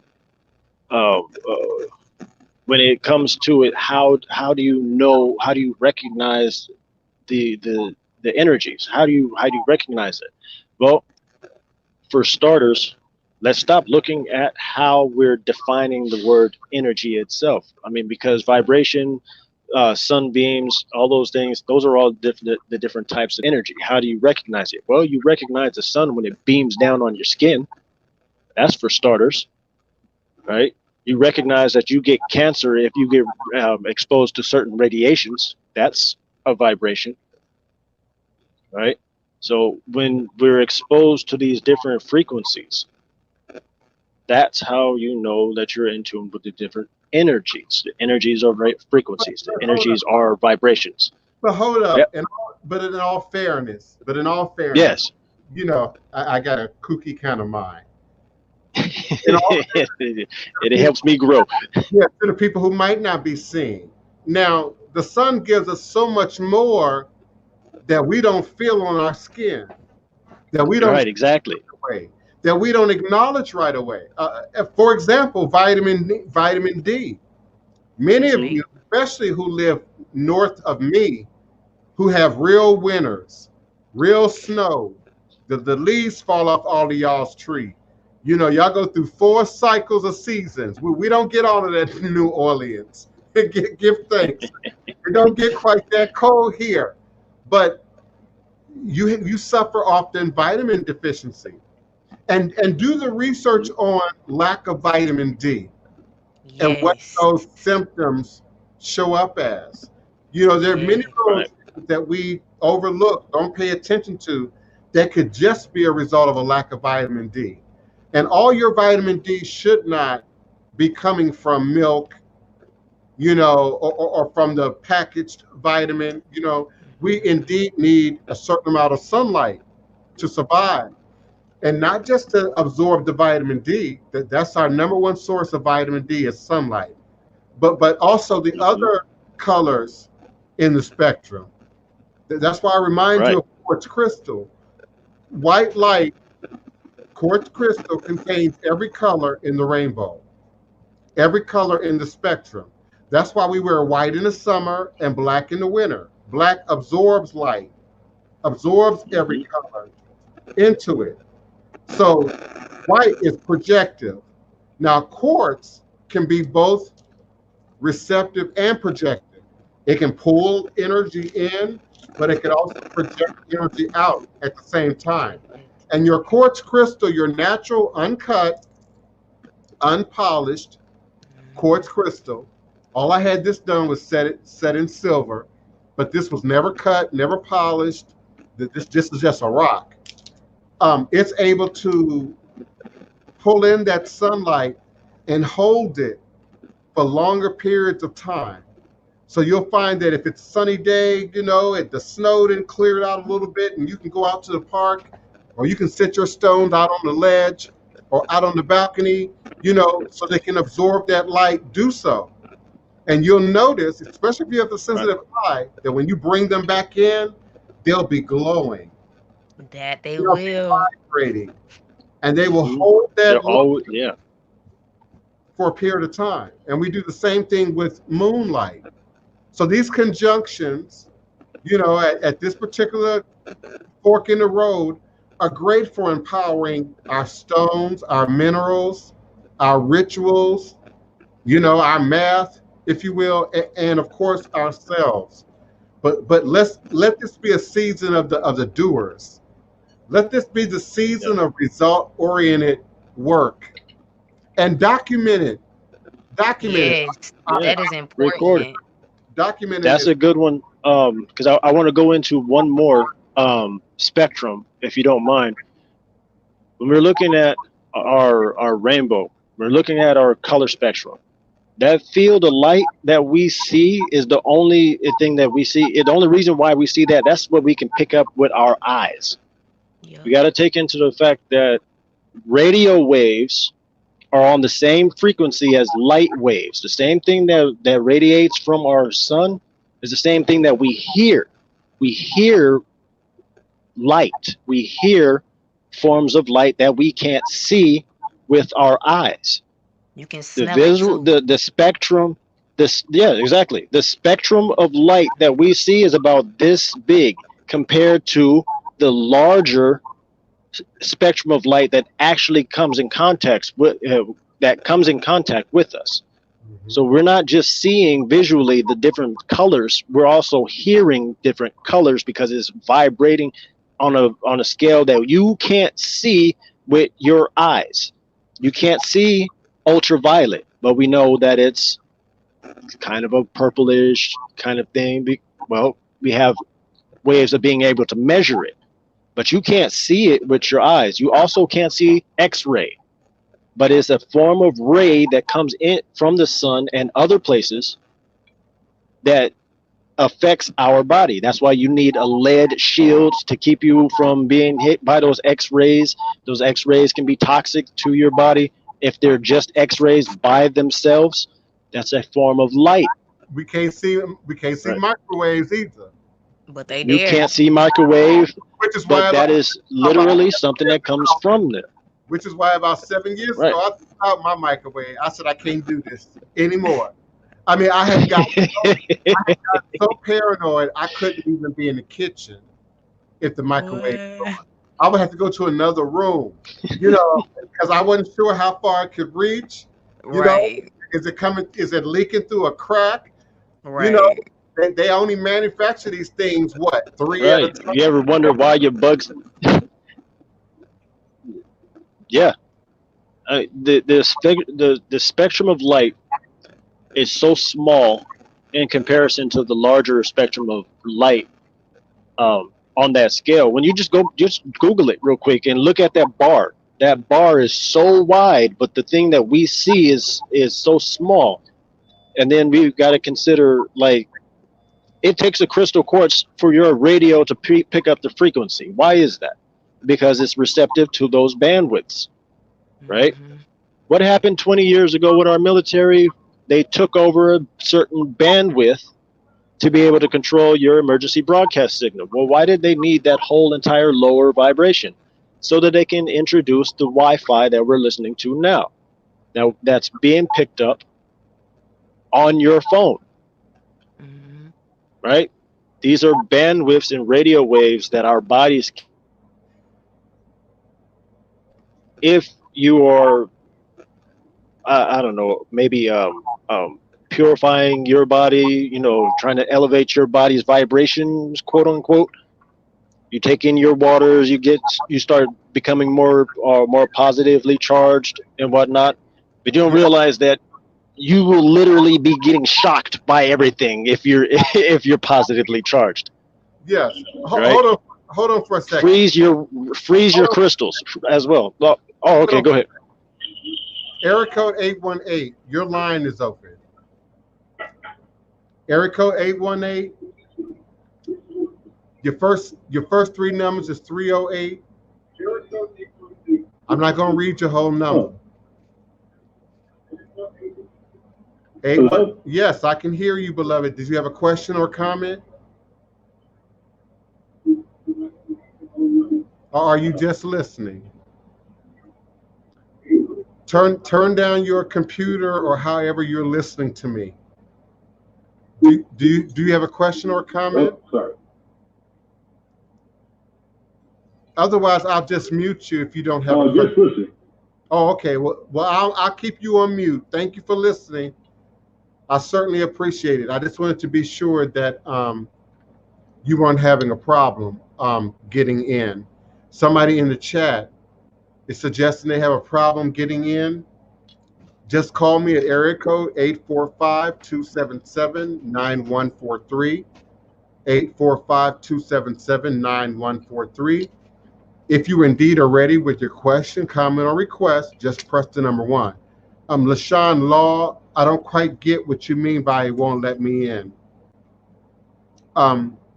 Oh, you mean it won't let you on screen? You have to follow. If you're trying to get on screen, your webcam and your microphone, you need to press the allow button when you're prompted to do so on your computer. And you follow the link that I just put in the chat if you're trying to activate your webcam and come on screen. If you are not, and all you have is phone, then you can call me at area code 845-277-9143, and we just won't be able to see you, but we will at least be able to hear you. And I can open your mic, and then you can ask your question or your comment. Azurite, please forgive me, Neophyte Bokur, for interrupting. Azurite, by the way, I love your name. It was one of the Thank first you. minerals that I was introduced to. I have such an intimate relationship. Yeah, I was I gonna have such ask an that. intimate relationship with stones. I remember exactly when I meet them like people, when we first dated, when we got married, meaning I wore it on my neck, for a number of years. And so my first piece was a double terminated, rutilated, smoky quartz. Oh, I love rutilated quartz. So it was smoky, meaning it was, Mhm. a little darker than your clear quartz, Hmm. not radiated, because sometimes they put them through microwaves Yes, they to make them do. dark in color, and they make them dark artificially. I'm not talking Yeah, about that, it was but natural. naturally terminated. And rutilated means it has a gold mineral. Sometimes it's Very pyrite. deep. Yeah, sometimes it's pyrite. Sometimes it's other gold minerals in it, sort of like thin needles that run through it. Oh, yeah. It was That was Well, double. one of my first stones. Actually, that's so It was double terminated, meaning it had a natural synchronicity. point at the top and the bottom. It was set in silver, and then on top of that was the chrysocolla and the azurite, and then a fire opal right. in the middle. And that was my first piece. I That wore it sounds for powerful. 3 years. Oh. I wore it for Hold at on, least I think 3 I years got that one. without taking it off, um, and absorbing its power, its energy, and letting it absorb my power and my energy. Learning each other so that I could Right. learn exactly what it was set to do. So your name really jumped out at me. I like that. Well, I appreciate it. Well, my name actually came from me meeting Azurite the Stone for the first time. Like, Okay. I saw the stone, and at the time, I knew a little bit about stones, but I wasn't really like all the way into it. Like, I was just kind of skating the surface still. But when I saw it, I was just like, I didn't touch nothing else. I sat with the stone for like hours, literally. It was like a time warp. Like I was gone somewhere else, and it literally talked to me. It was like, I'm you, but in another dimension. And I was like, oh yeah, this is me. This is over with. Like, Yeah, because it was yeah, like it's dark and sparkly like me. yes, I like that. Yes, Namisha Banerjee. I hope I'm pronouncing your name right, beloved. Greetings. Thank you so much for being present. Um, I'm not sure I understand what you're asking of me. Could I please give an intro of your channel? Um, are you asking me to do like a bio, or like what is my channel about? If I'm understanding you, it's voodoo. My channel is Revolutionary Hoodoo, New Orleans Voodoo, Secrets and Recipes. That's the name of my podcast. That's the name of this show. That's the name I've used on Blog Talk Radio for about 11, maybe 12 years. And the name of my YouTube channel might be a little confusing, is Respect the Voodoo. Because it speaks to exactly who and what I am. It's also my legal tagline. I have actually legally trademarked Respect the Voodoo, by the way. So don't try to put it on no products and sell it, because I'm coming for you. Um, yeah. So that's what this channel is, and it is about um, not just hoodoo, voodoo, obia, as you might imagine it. I would say it's more about ATR, traditional African-based religious systems. So I don't want to assume where you're located. I have a broad audience. I actually do have listeners from all over the world, to include Cameroon and Ghana, Nigeria, Saudi Arabia, Kenya, Ethiopia, South Africa, of course, France, Germany, Poland, Australia. You know, they're some of my top listening countries. Australia, the United Kingdom, Canada, Germany, and of course the US. Those are my top countries. But I'm listened to, and I'm looking at my interactive map right now. I'm listened to in China, India, Pakistan, Vietnam, Cambodia. And so I can imagine why someone would ask, what is this show? What's the intro? So it's about indigenous spirituality and religion, from the way that our ancestors, wherever you are in the world, would have approached spirituality and religion. Your question makes me rethink my title. Your question absolutely makes me rethink rewriting my bio, rewriting particularly the intro as it relates to what this show is. When I open up, it's sort of a mantra, it's sort of a prayer, it's sort of an affirmation being spoken that realigns us with not only the universe from sort of a cosmic, spiritual, quantum, metaphysical perspective, but from an ancestral perspective. And for us in America, in the US, that's important because of slavery. And I understand that with an international audience, you all don't always understand the big deal around slavery. Why do they always talk about slavery? Why is slavery and race and everything that they talk about, in the US? And I could do a whole show on that. We could do a whole series of shows on just that. That would be political. That would be historical. That would be like watching, CNN. So this show is about that power in what our ancestors would have done, would have believed, would have acknowledged. So it is about magic. It is about healing.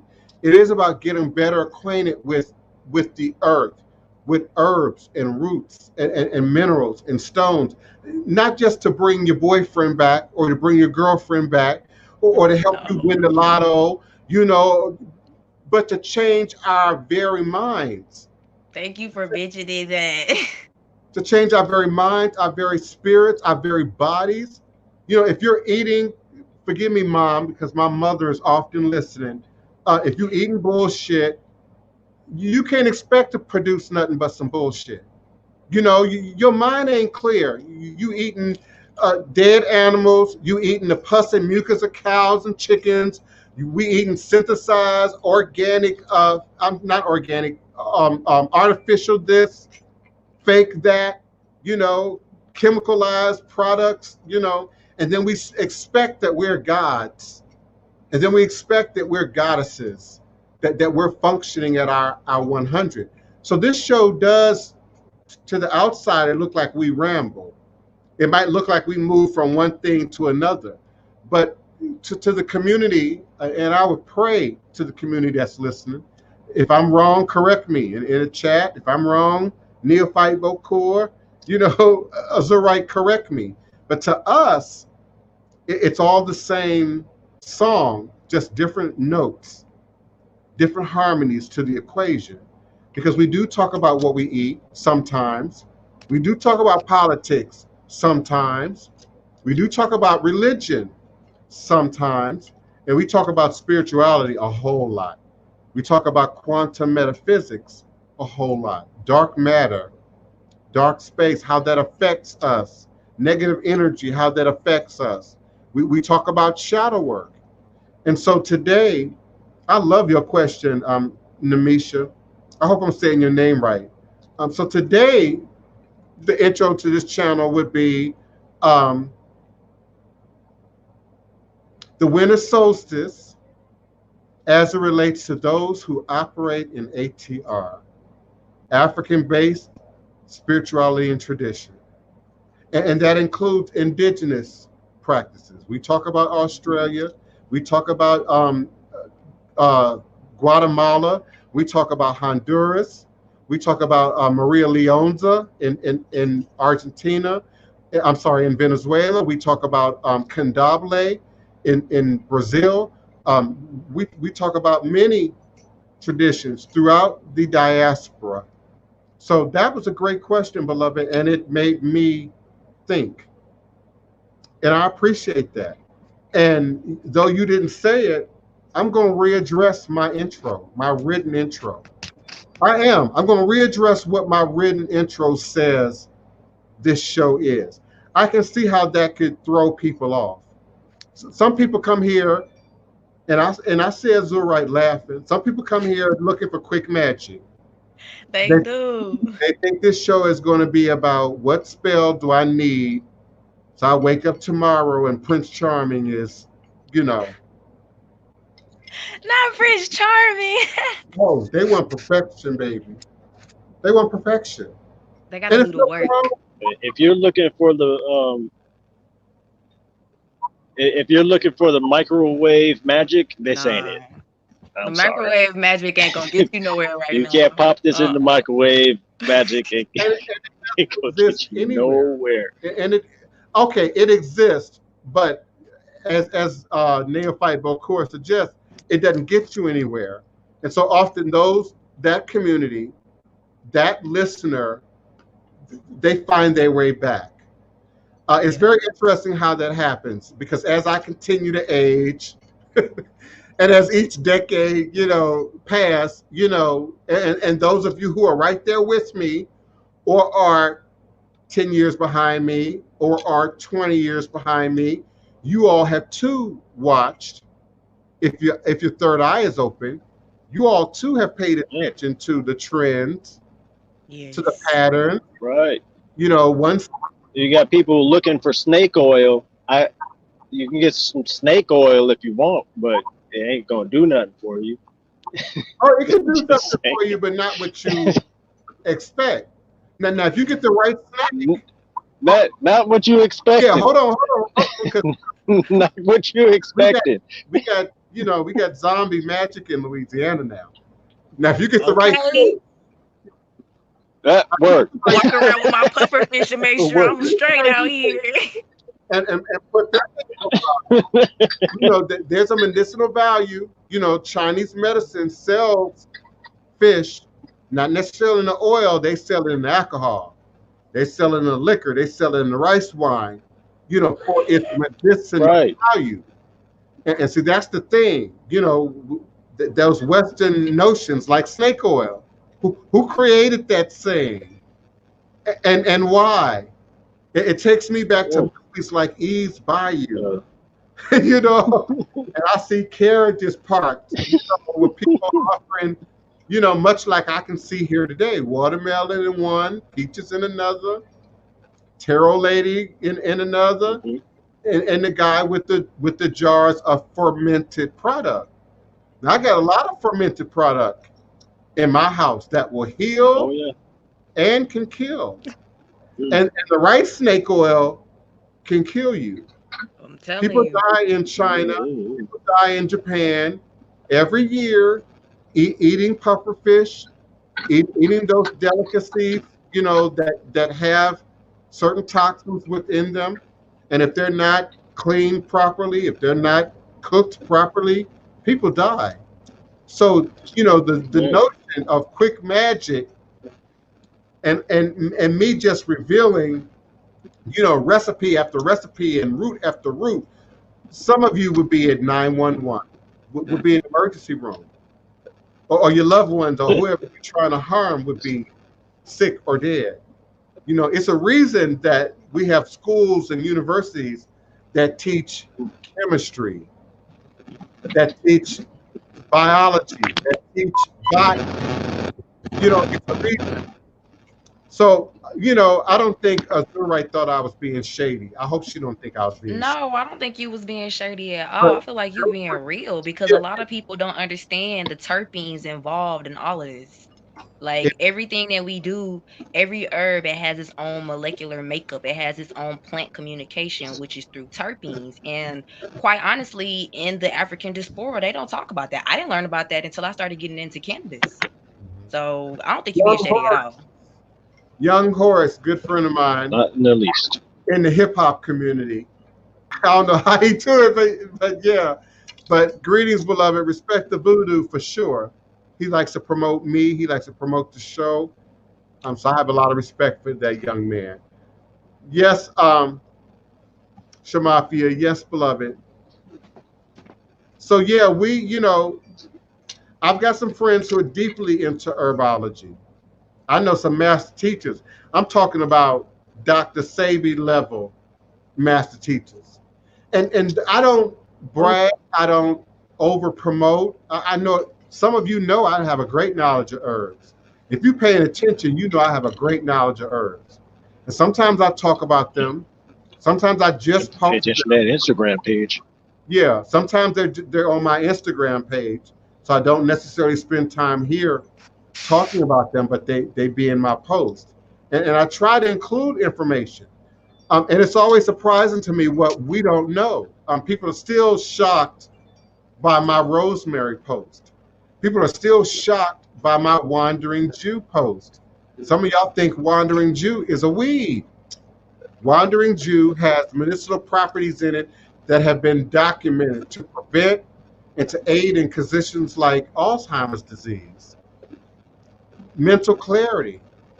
Rosemary is a good tea and herb to both eat and drink for mental clarity. Yes, it is. Now, the Western mind says, ooh. When I show my recipes to my mom and she say, ooh, like she just can't imagine it. But some of my more naturalistic listeners, we ain't scared of rosemary. We're not scared of garlic. We're not scared of chewing up ginger. I posted a recipe on Twitter the other day. And one of my European cousins, I have cousins, European cousins Ooh. in Britain and in London. And, he wanted to know, well, what's your concoction? And do you put them in the mason, and mortar, and what's your process? And I kept responding, Details. I shared the details. It was a bowl with a piece of turmeric root in it, with a sprig of flower of basil, Thai basil, the flowering tip was in the bowl. I Some love Thai. black pepper. Black pepper was in the bowl. Um, and some coconut oil and a dab of coconut oil. And he kept, how do you process that? That is my process.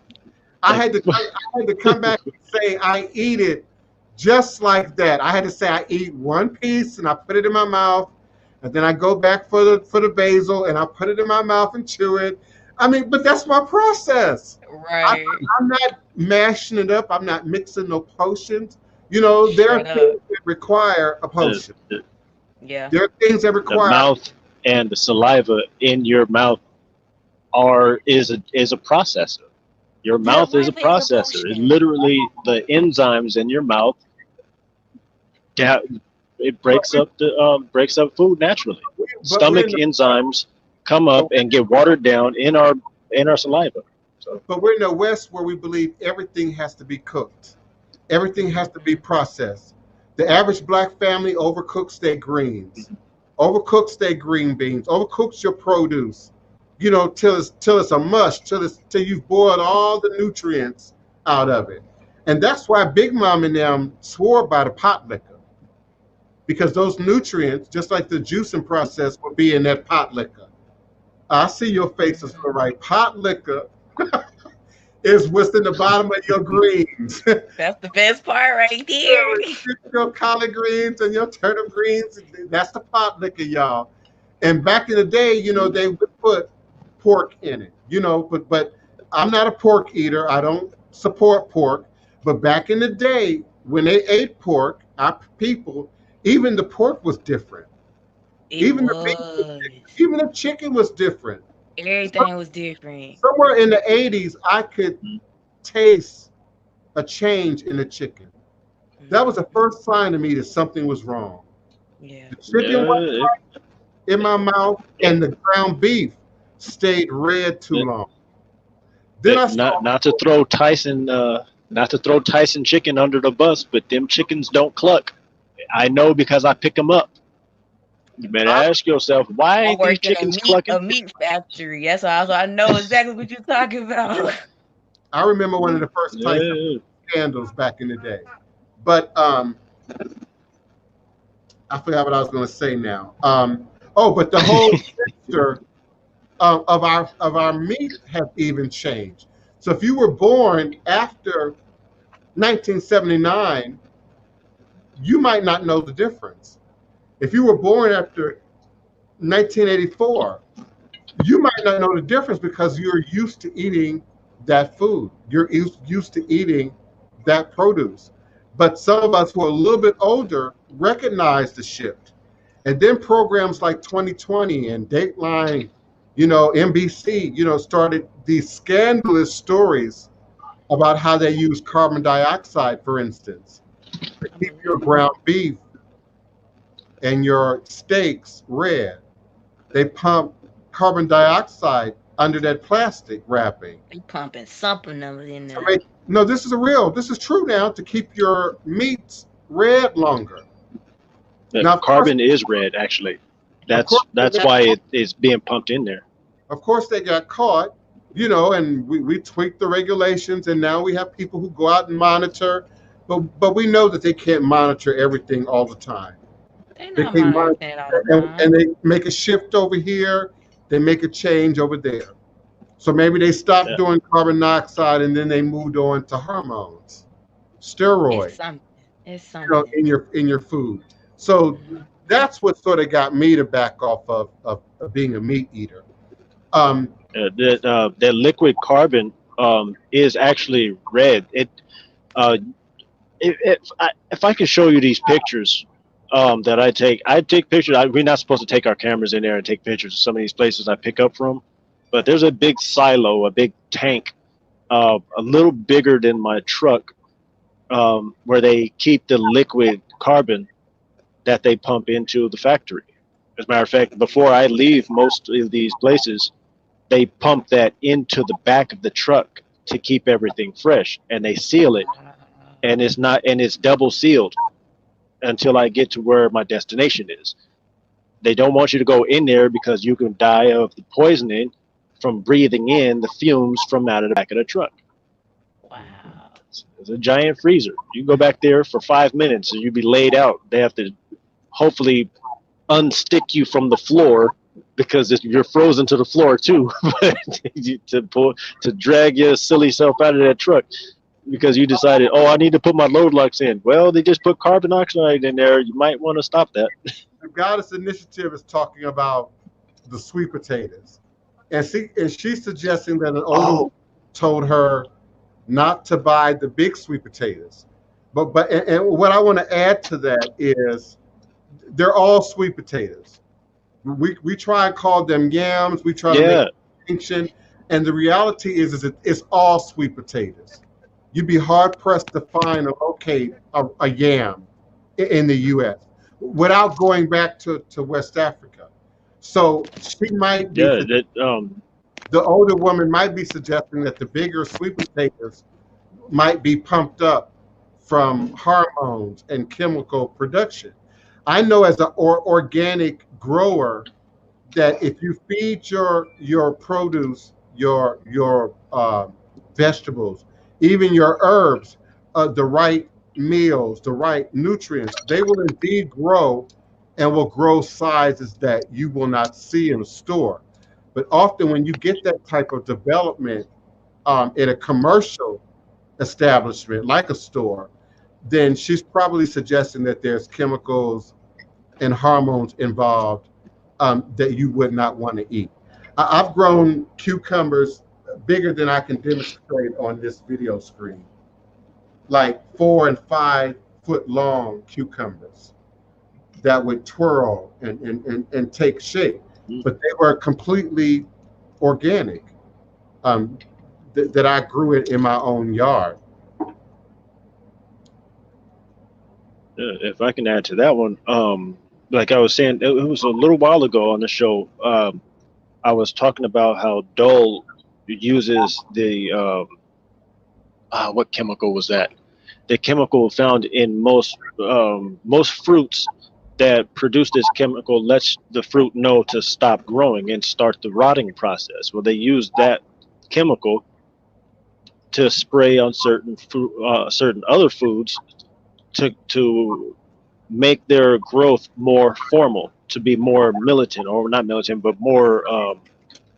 It's like a commercial process where everything is uniform. Everything grows uniformly because they're spraying these crops that don't produce this certain chemical on it in order for your food to all be on that same expiration date. Right? Shamapi That's a is process that. fish. Shamapi is talking about the fish. I do my best, if I can, to buy wild caught fish.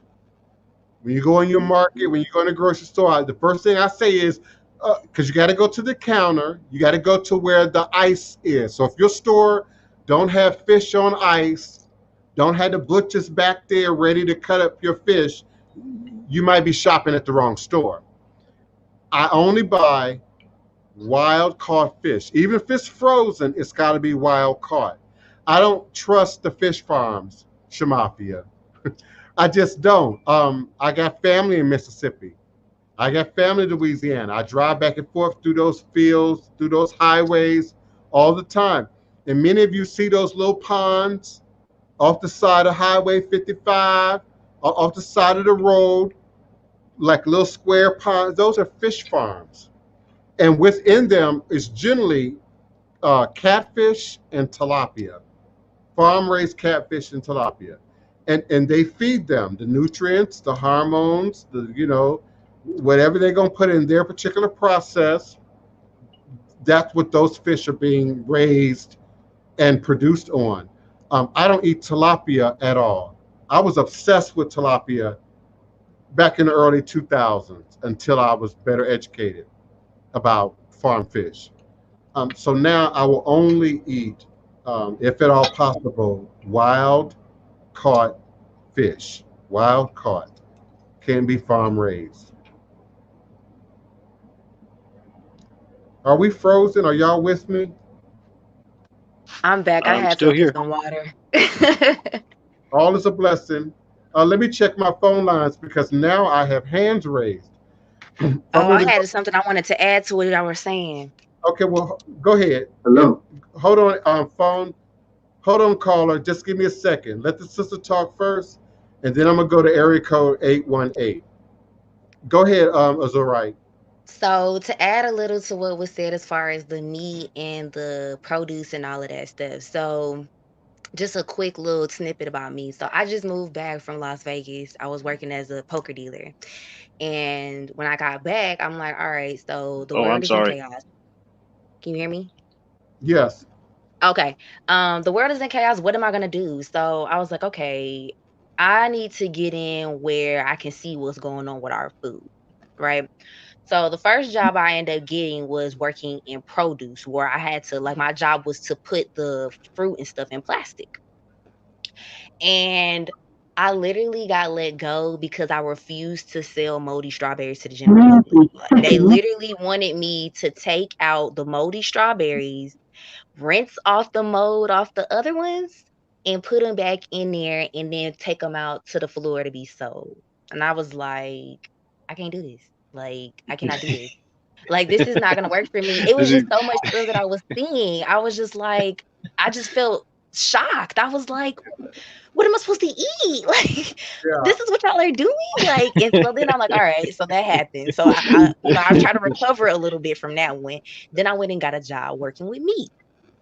And the meat job wasn't as bad, but just as what Carl was saying, like, before the meat, when I got the meat and I'm packaging the meat was coming through the grinder.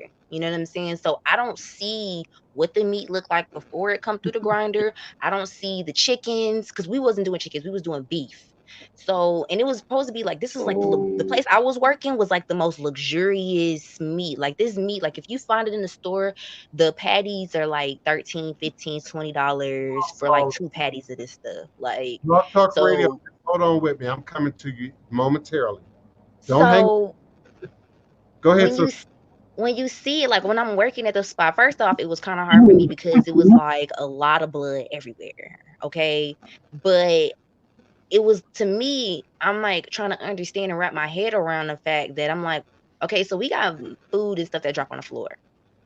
And they have different, pails and stuff. Because I don't work this place anymore, so I can say it. They got different color pails that we had to put the meat in. Now, my thought process was like, okay, so if this dropped on the floor, why are we saving this? Why aren't we putting this directly in the trash? Like, is there a particular disposal process? But my thought process was there has to be a room where they're cleaning this and they're redispersing it through the grinder for us to make it into patties to be sold to the general public. Like, has to be. And so, like, there were situations where people just That's wasn't exactly what they're there. doing. They had to be doing that. And so I was just like, I felt like this was happening because my ancestors wanted me to see what is going on. And so, like, for me, I was packaging my own meat and bringing it home. Like, I got some meat in the freezer right now that, I packaged it myself. But everybody not gonna be thorough cut like me. You know what I'm saying? Making Yeah, sure when it you ain't talk no about, little pieces. yeah, you're talking about getting into herbs and healing and whatnot. You need this education, and that's I why do. I ask, send it out into the universe. That you need a degree, you need access to, the type of certification necessary so you can not only protect yourself but your people and your community. Please Yes. bear with me. I'm going to give my phone callers an opportunity Go ahead. to come on in. So area code 818. Your mic is open, beloved. Who's calling? Hello. Yes, who's calling, and where are you calling from? Oh, this is JP Carroll reading. Oh, okay. Greetings, beloved. I'm glad you're Can you calling. hear me? Yeah, we can hear you. However you're listening happy to to be me, here. however you're listening to me on your computer or whatnot, turn that down so that it don't compete with the phone. Okay. So that there won't be a delay. And I did hear you say happy Is that better? holidays. Yes. Okay. I wanted to touch on what we were talking about in the beginning about the conjunction and how Jupiter and Saturn are now in Aquarius, and there's a lot of positive take on this, but just as you were saying, how today represents the birth of Heru in Kemet, the sign of Aquarius is also ruled by Nut, the star goddess. Yes. In the sky goddess. In Egyptian mythology. The sky goddess. So, the sky goddess, yes. So, with all the great things that come with Aquarius, there's also a lot of destruction that has to happen too. Aquarius is about, revolt and going against the status quo and increase of technology. So I definitely see it within this year how we have all become more dependent on technology just to communicate and be in contact with one another, because we are, in quarantine and we are going through COVID. But just what like the Aquarian energy, it represents, the Fool and the Star, but it also represents that Tower card and the electricity that shocks us into making, the necessary changes. So there's also a lot of just not negative, but there's a lot of, that restructuring energy that has to happen. The devil. The devil. My dad's birthday is June 30th, and unfortunately, I call him the devil. The devil on one shoulder, the angel on the other shoulder is my mother. And in terms of religion, my dad represents the most negative demonstration of Christianity in my eyesight. And if I were to believe or accept Christianity on any level, my mother would be a better demonstration of what it should look like, So when you start going into your details about Aquarian and Aquarian energy and sort of that interchange there, yeah, you preaching to the choir, because I had to learn by fire. I had to learn under the threat of violence. We had to learn that if you speak in a regular sentence, and all of a sudden you knocked out, because you just said the wrong thing, or you just suggested, so it forced us to be much more attentive. It forced us to pay attention to not just what we saw and what we heard and what we observed, but how we demonstrated it, how we said it. We had encyclopedias in my house, more than one. We had thesaurus and dictionaries and various English-based books in our house. We couldn't ask, how do you spell A, B, and C? Because my mom would say, what do the dictionaries say? We couldn't ask, explain, the sky, because we had to open up that encyclopedia and then write a book report about it, after the fact. So you hit it on the head, that lightning, almost Shango-like energy that also carries that degree of ego. And when I look at us as a society also has an astrology. Countries also have an astrology. It's too much ego at operation. And the COVID, like Sister said, was an opportunity to sit us down and set us up for a minute. And then the focus that we now bring through this media should be just that, more focused, more specific. People who never thought they were going to be doing, office, work online are now online. People who never thought they were going to have to teach, using technology are now teaching using technology. And many of you who maybe thought, I don't have a need for a webcam, I don't have a need for FaceTiming with people, now you are walked into this dispensation, this new energy, again, associated with this constellation that Neophyte Bokur helped me to establish. Is something that has been building up to for the last 20 years. The seeds have been planted, and now we're coming into a season of crop and reaping. And reaping and harvesting also has that undercurrent, call it what you will, darkness, dark matter, negative energy, unknown, the idea of reaping, getting rid of that's no longer useful, getting rid of that which is no longer beneficial. And sometimes we got things we want to hold on to. Oh, well, hold on, I like that. No, we can't use that no more. The cassette tape, we can't use that no more. The CD player, we're not doing CDs anymore. How far back do I need to go? Okay. 45s, we don't do that anymore, and so we are indeed, it might not be readily visible, but we are indeed stepping into a new dispensation. And the coronavirus, I believe, helped us to see it better. Helped many of us to spend the last 9 months or whatever thinking about life, realizing life, meditating on life, so that now stepping into this conjunction, we should be ready to demonstrate. We should be ready to put that energy forward. And so I appreciate you all stepping forward and sharing your truth, sharing your face. Listen, I'm not judging, but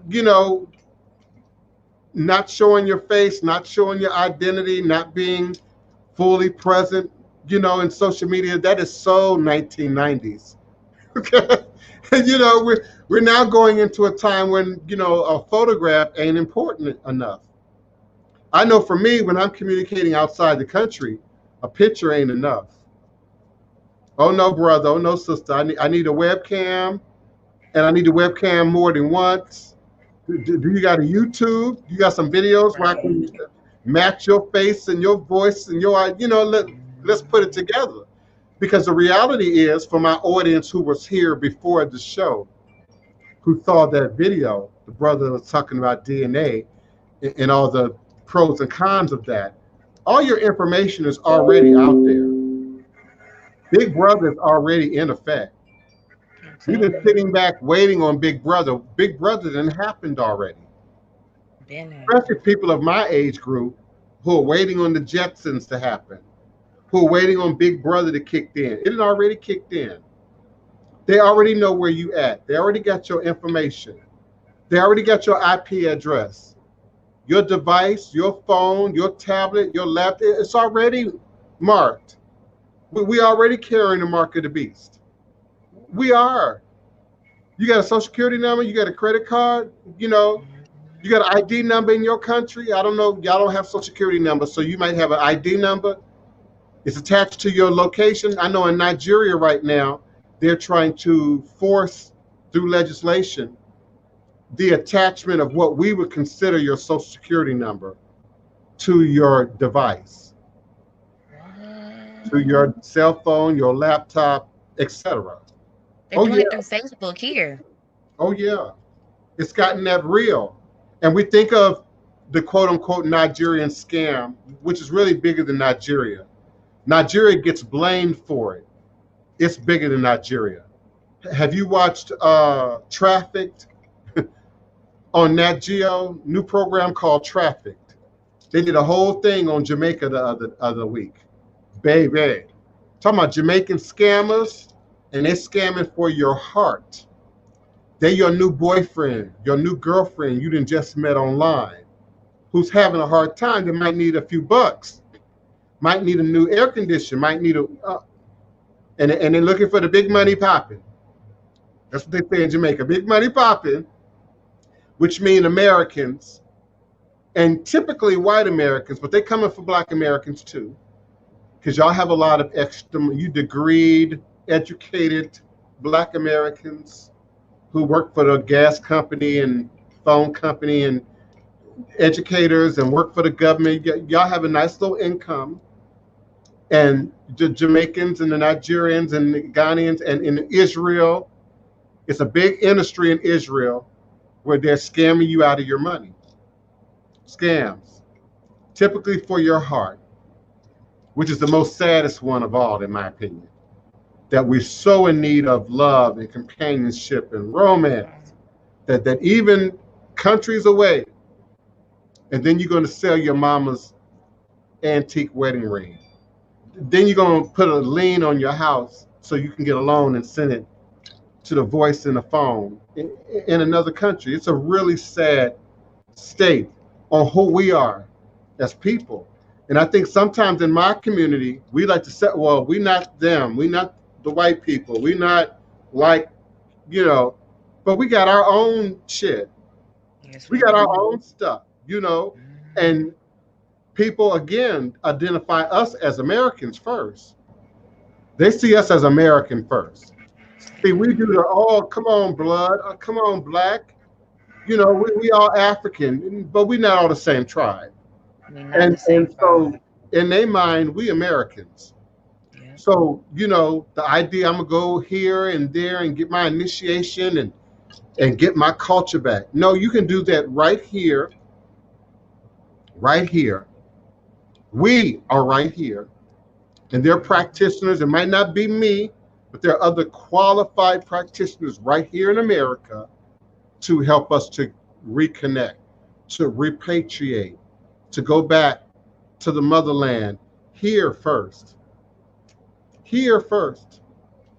And even the expats who Azurai and I talked about, even they say, prepare before you come over here. You have to. Do your homework before you come over here. You have to.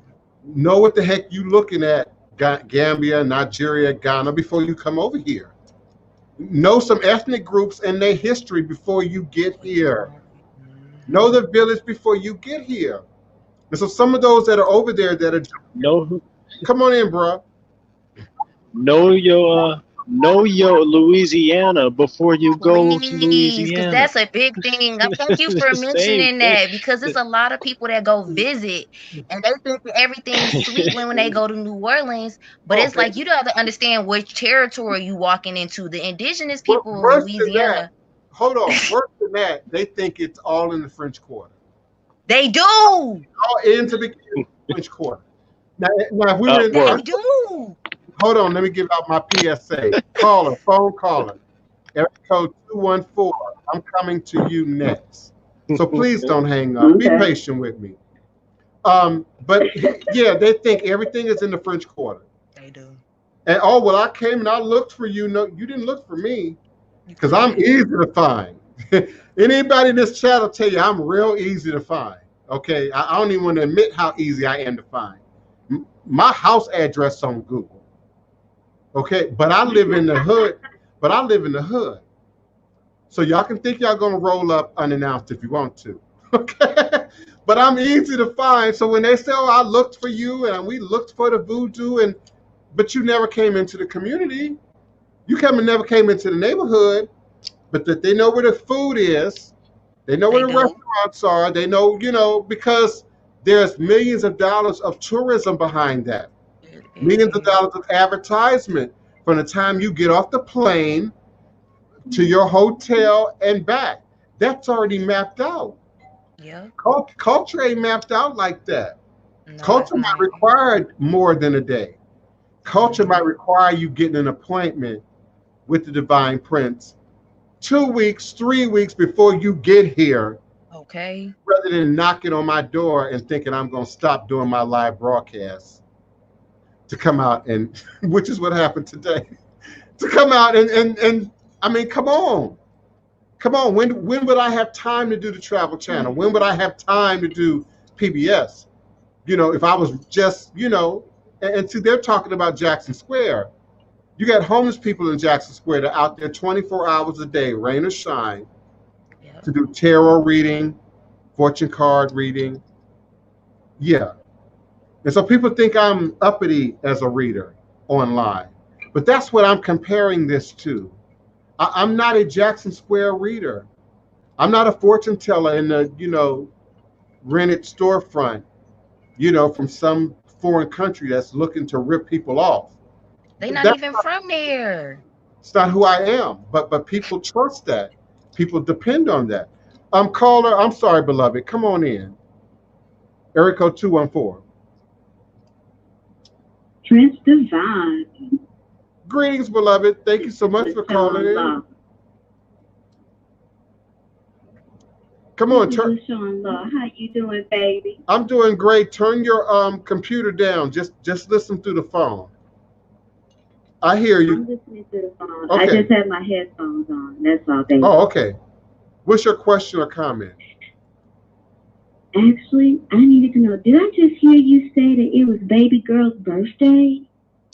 Yeah, it's Azurite's birthday. Azurite, may I please, Prince Divine, can I please sing the Odu Day song to her? You gotta, my tech is acting a fool over Okay, here. well, come on and do That's that. why I had a hard time trying to do it. Well, come on and do All that. right. Hey. Hey, baby.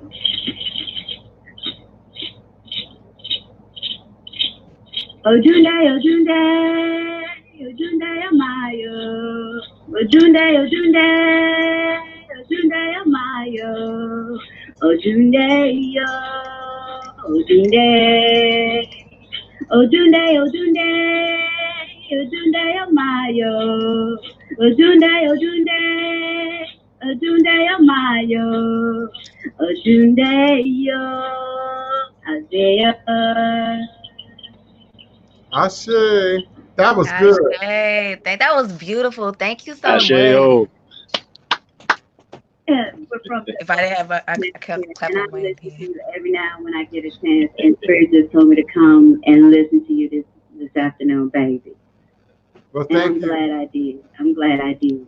Well, we certainly appreciate you and your blessing, your Ashe. Thank you so much. Yeah.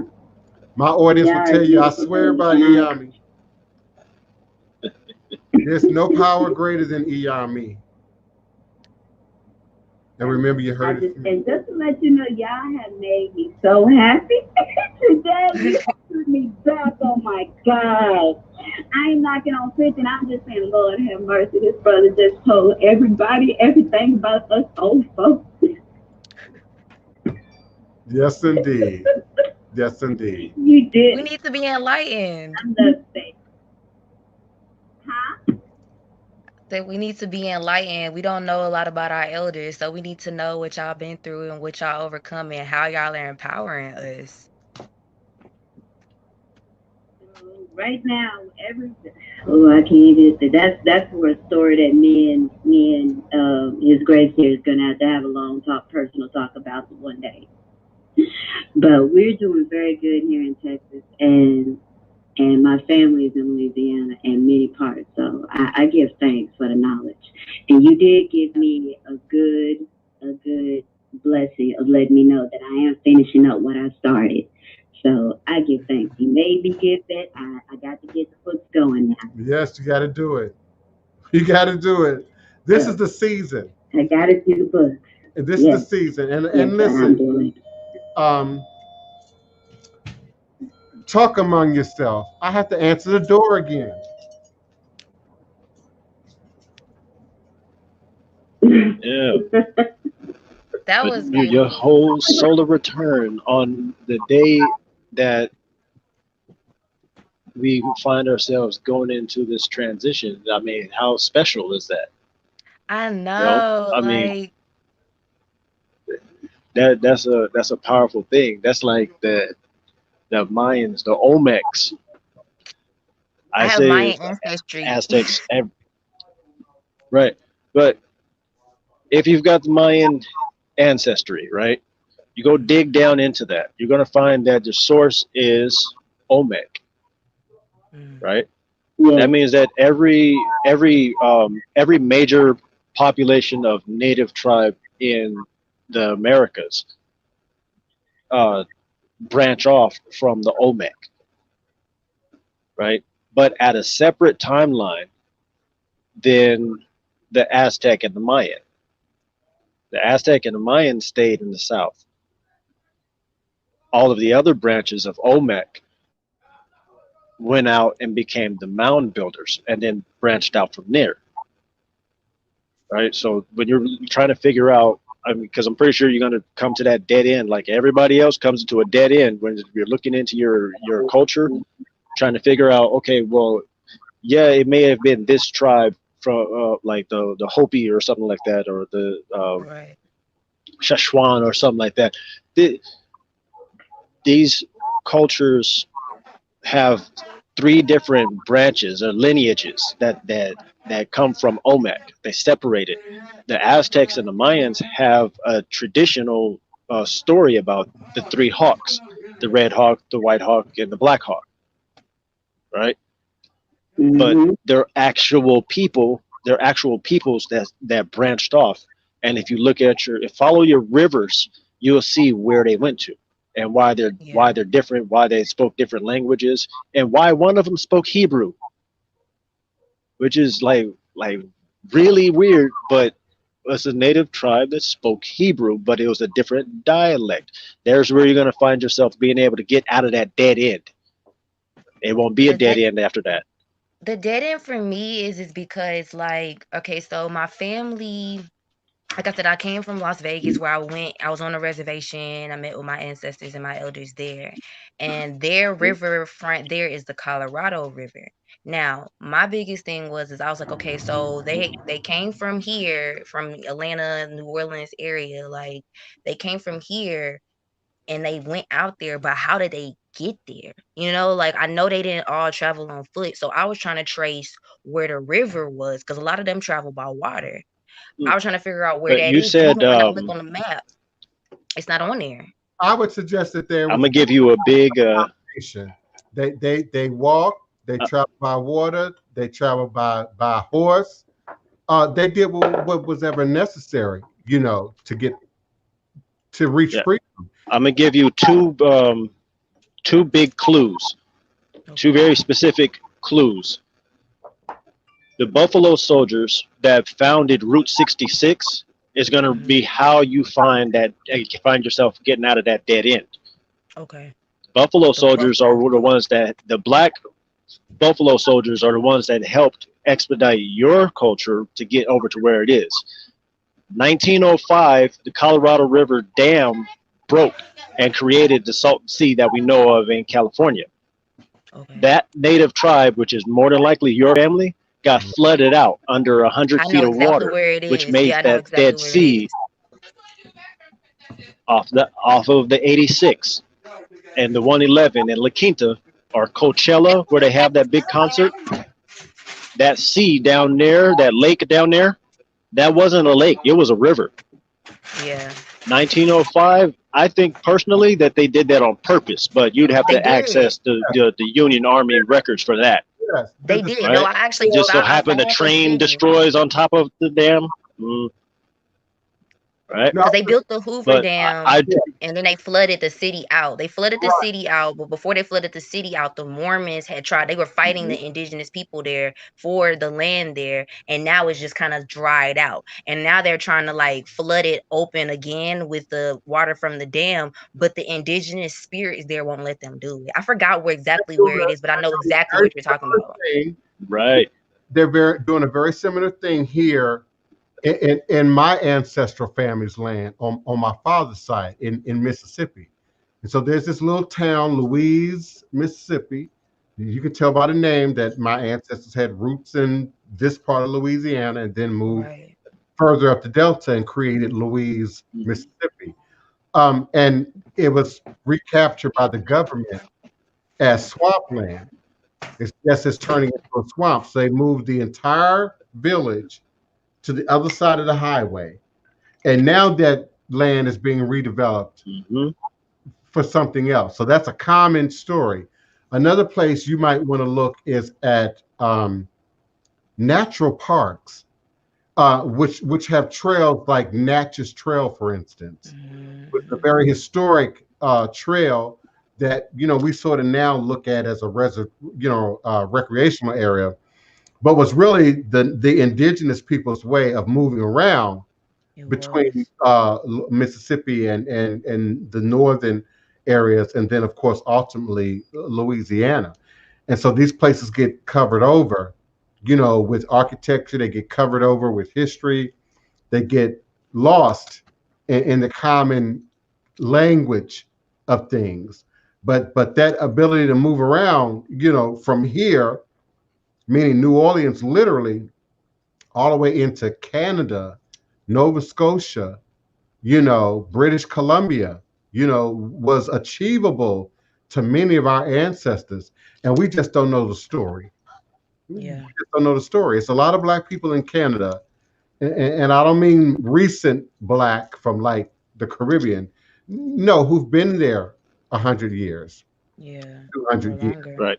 I just wanted to address that. There was that latest question just in your YouTube video in your stream right now in the chat, where we were talking, where he brought up a good point, where that the Mayans are where these people come from, but you really got to go back and look at the timeline. The Olmec predate by a large number of both Aztec and Mayans. Matter of fact, the Mayans in their records say that we come from the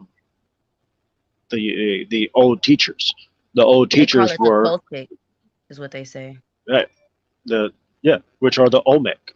Yeah, they're the Olmec give a lot of they give a lot of clue. If you can find as much research as you can on their culture by itself, it does unlock a lot of different unanswered questions. Just figuring out who these people were, right? I mean, because my family comes from Blackfoot, right? Or it has some ties into it. We're not completely there. I mean, because we come from Kentucky too, but they're Blackfoot. But I come to find out that why would the Blackfoot tribe name themselves Blackfoot in the first place?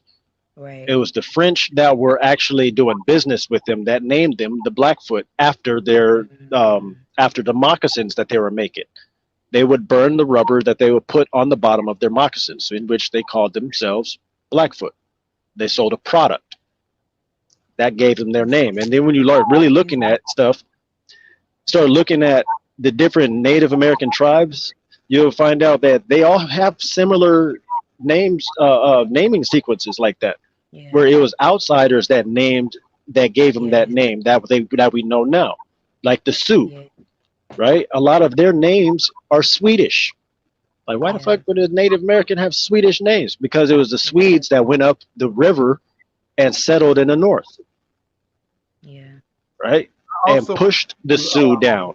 Since you brought it back to my memory too, those of you who are on Ancestry.com, they have updated the DNA copies yet again.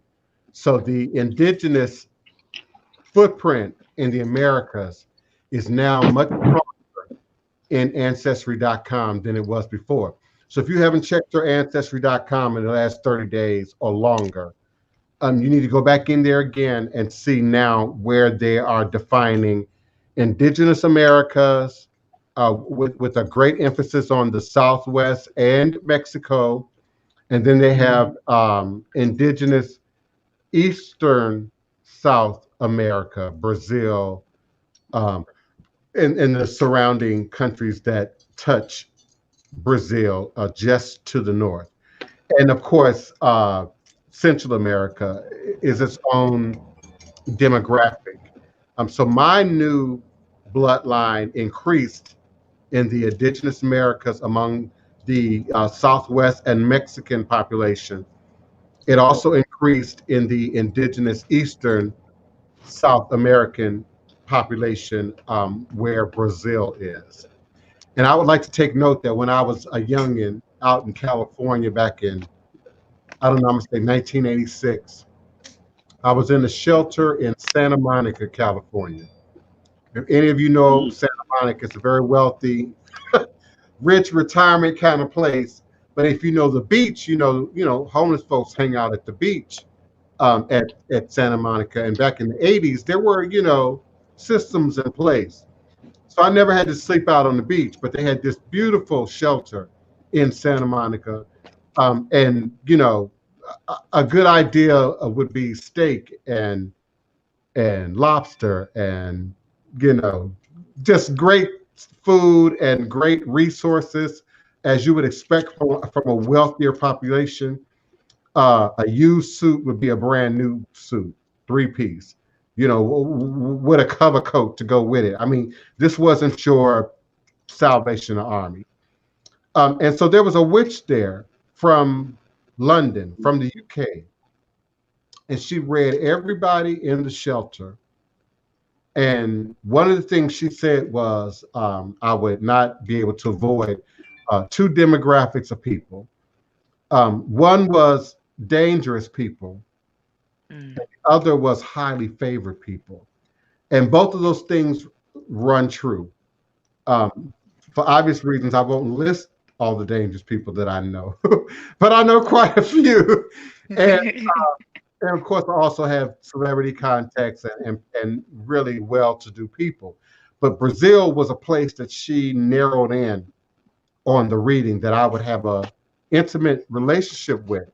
And of course, 30 years ago, 40 years ago, I had no clue what the hell she was talking about. It didn't make any sense to me. It didn't connect or resonate with anything that I knew or understood about myself or my background. So to have that now beginning to show up, I mean, 1% is a large number in terms of DNA in that region is really interesting to me. I'm still a supporter, if not a fan of DNA.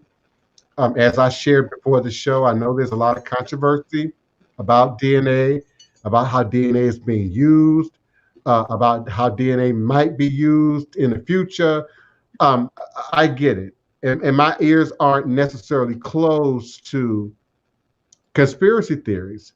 I'm just not at a place where I feel that the cons outweigh the pros, that the benefits for us, and particularly those of us who are disconnected from our background, from our lineage, which is one of the things that the sister picked at, Azurite, in the video from West Africa.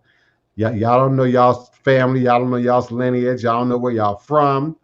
Y'all just showing up in our country, you know, with your little romantic views about Africa. And that's what the sister was saying, you know, in all of her thick West African accent. And we have to accept that there's a level of truth to what she's saying. We don't have a clue. And we do have a sort of a YouTube, internet, Instagram attitude about not only African spirituality, but African culture. Yes. And the idea that if I just could save, you know, $30,000, I can just go over there and live the life, you know, and it don't work like that. It don't work. I know like people that. over there with $30,000 house, $40,000 house, you know, with 8 bedrooms and, you know, mansions and yards, but that's just material. That don't say a whole lot about language, or they learned the language. Yes. And I don't care that Nigeria's national language is English. You still get the language that's being spoken in your communities. You still get the language, just like we do here. Mm-hmm. Listen, when I first came here, I couldn't understand nobody. Oh yeah. For at least 2 years, I couldn't understand what nobody in New Orleans was saying. When I first came here, I said, "What, baby? You want to slow that down? You want to say that again? The dialect." Yeah, you want to say that 3 or 4 times because dialect. Crazy. And it took time for my ear, just like music, for my ear to get on the right, you know, tone.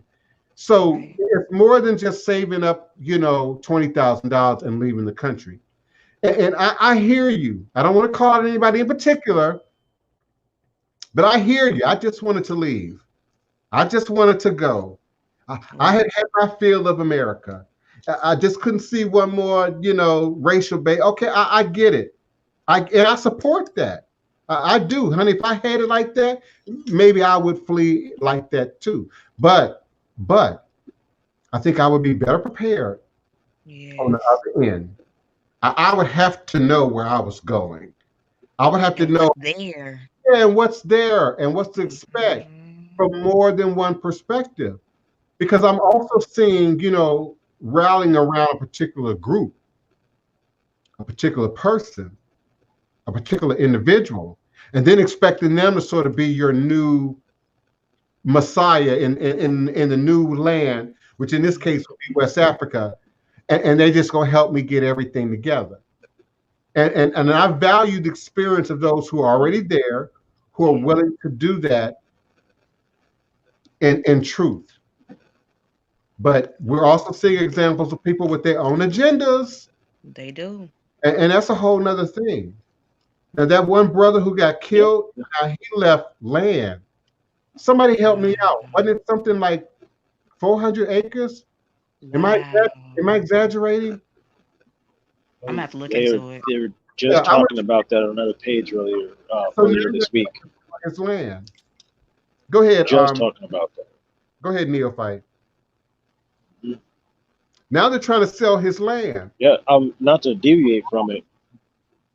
Yeah, I mean, they were already auctioning it up. They were just talking about that on another page I was following and listening to. Earlier this week, I had to turn it off because I was like, can you not see the agenda, the clear agenda here? Right, the same thing that they did with Michael Jackson's land. I mean, no, you know, he had all of these different rumors going on about him, but they didn't realize what type of land that he was sitting on. They didn't realize that Michael Jackson owned majority stock in Sony. And that's outside of the different. He owned the rights to a lot of different music that people were really upset about. He owned Elvis's his catalog. He owned Elvis's catalog. You know how many people are pissed off about that? I'm sure they were. He owned the Beatles catalog. Michael Jackson owned the Beatles catalog, and when the Beatles tried to go back and have their concert in London for the Queen, they couldn't do it because they didn't ask Michael Jackson. Wow. He owned their rights to their music, and they didn't realize it. Same thing goes on with Africa right here. But hold on. I realize okay. I realize it's late in the show, but now we going into we could do a whole show on this, seriously, because it goes back. Let's save that. Put that one in the back pocket. Not just knowing where you're going, but understanding the dynamics of business. Some of us don't understand the dynamics. Some of us have never bought a house, never bought land, never bought a car. You know, ain't never had to pay taxes beyond, you know, a 1040 form, you know. And so even as a business owner, moving into new arenas been hell for me. You know, learning how to navigate tax laws, learning how to protect, you know, your name, your trademark, your copyright, what can be copyrighted, one can't be protected. It's one thing to say, oh, I want that, and all I need is to get the money. But even once you get the money to do certain things, if you haven't done that homework, you are going to get bopped on the head every time. You have to maintain it. You have to not just buy it, but you have to maintain it. And I'm a truck driver, but command. It's a spiritual chain of command anywhere you go and that stuff. Tiana, about the Choctaw history, email me, beloved. We indeed would have to look at your DNA and, of course, other factors to get a little bit more specific about ethnic group. And that's another thing that pointed out in the video is that it's more than just getting the Ancestry.com test. Yeah, I was going to just say that. 3andMe test. They can help you to get geographic locations and regions. But as Azurite mentioned earlier in the show, we move, we travel. We've been moved falsely by colonizers who have created boundaries. You know, they had the little meeting where Germany and several other people got together and divided up Africa. And so, you know, our sense of boundaries for an indigenous people has shifted. And so we had to figure out where people was at a particular time that would then intersect with your bloodline, your DNA, to get more specifics about you personally. Now, just in general, you know, when you say about my Choctaw, that's personal. But just Choctaw, yeah. She's gonna say what I'm getting ready to say. Go ahead, Tiana. So for me, a lot of my tribe have been killed. So I'm like kind of the last, like my family's kind of the last of our original tribe. For me, a lot of times my ancestors come to me in dreams. And because our tribe is not where it was originally, they'll show me like I had one dream about a toad. And the toad that I saw was specific to a particular region in California. It's called the Inyo, is what they call it now. And so, or I like noticed, like I had one time I was walking to like clear my mind and I saw some sticks that like literally spelled out the language that my ancestors speak. So like I'm not saying that's all the 100% on how to do it, but what I'm saying is that a lot of times for me anyway, they come to me in dreams, and they've been doing that since I was really, really small as far as like little key things. So I would say if you have dreams or don't have dreams, if you're not having dreams, you need to figure out why you're not having dreams. And when you have these dreams, you need to document these dreams so you can look them up, so you can figure out what they're trying to tell you, because a lot of times everybody doesn't have clairaudience or clairvoyance or whatever the situation may be. So your subconscious, your psyche, with you asking these things, and you might be online looking up stuff, there might be things in between the lines that you're missing, but your psyche not gonna miss that. So your psyche is uploading and downloading when you're having your dream time. So working a lot through your dream time is going to be, I feel like that's the closest we get to the ancestral realm without dying, is my opinion, unless you go into trance. But that's going to be a good way. That's going to be a good way to figure out who they are and how you can connect to that particular Choctaw, because they might be different. Using quartz crystal. Yes. Yeah, absolutely. Yep. If you don't mind, the Divine Prince said earlier to take a road trip. Yes. Right? The Choctaw were nomadic just as much as everybody else was, if not more, but they had ties to a lot of the ancient natives that were on this indigenous land. There's a reason why they were rooted out. is because they weren't tolerating no BS. They were a threat to the Union Army, and the Union Army decided to go ahead and send the Buffalo soldiers over to take them out and kill off their food supply. That's why the Choctaw does not exist that much anymore, right? And listen, because like Tiana, I hear you. I see you. I personally suggest that it's a mistake. You have a choice to not be interested in the DNA, but I think that's a mistake in terms of your losing information, in terms of you losing an opportunity to get greater clarity about what you believe your ancestry and your heritage to be. Listen, I've done Ancestry.com, I've done 23andMe. I bought one for my mother.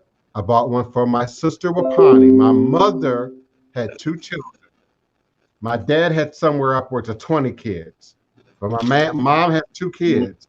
And only one of my father's other children has actually taken the test. So based on that, the people that I know in life, and then the results that come through the DNA, we have not had a problem.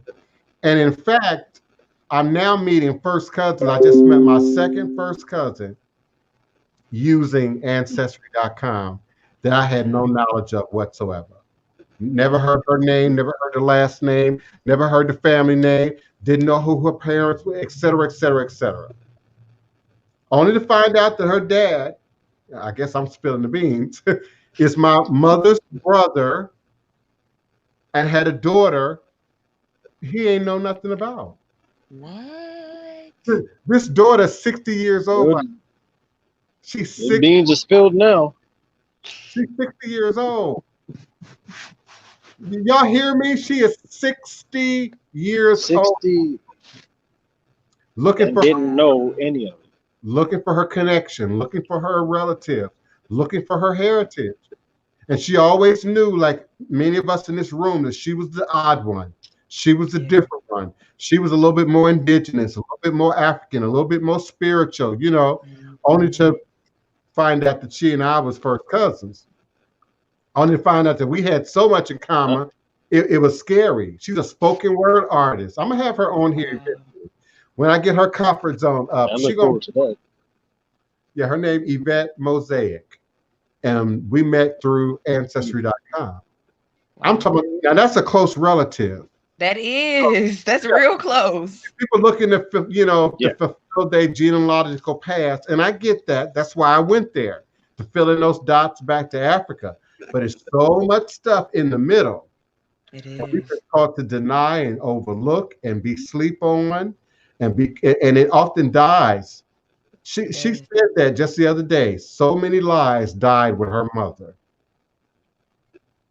And that's a powerful statement, but it's also a sad statement.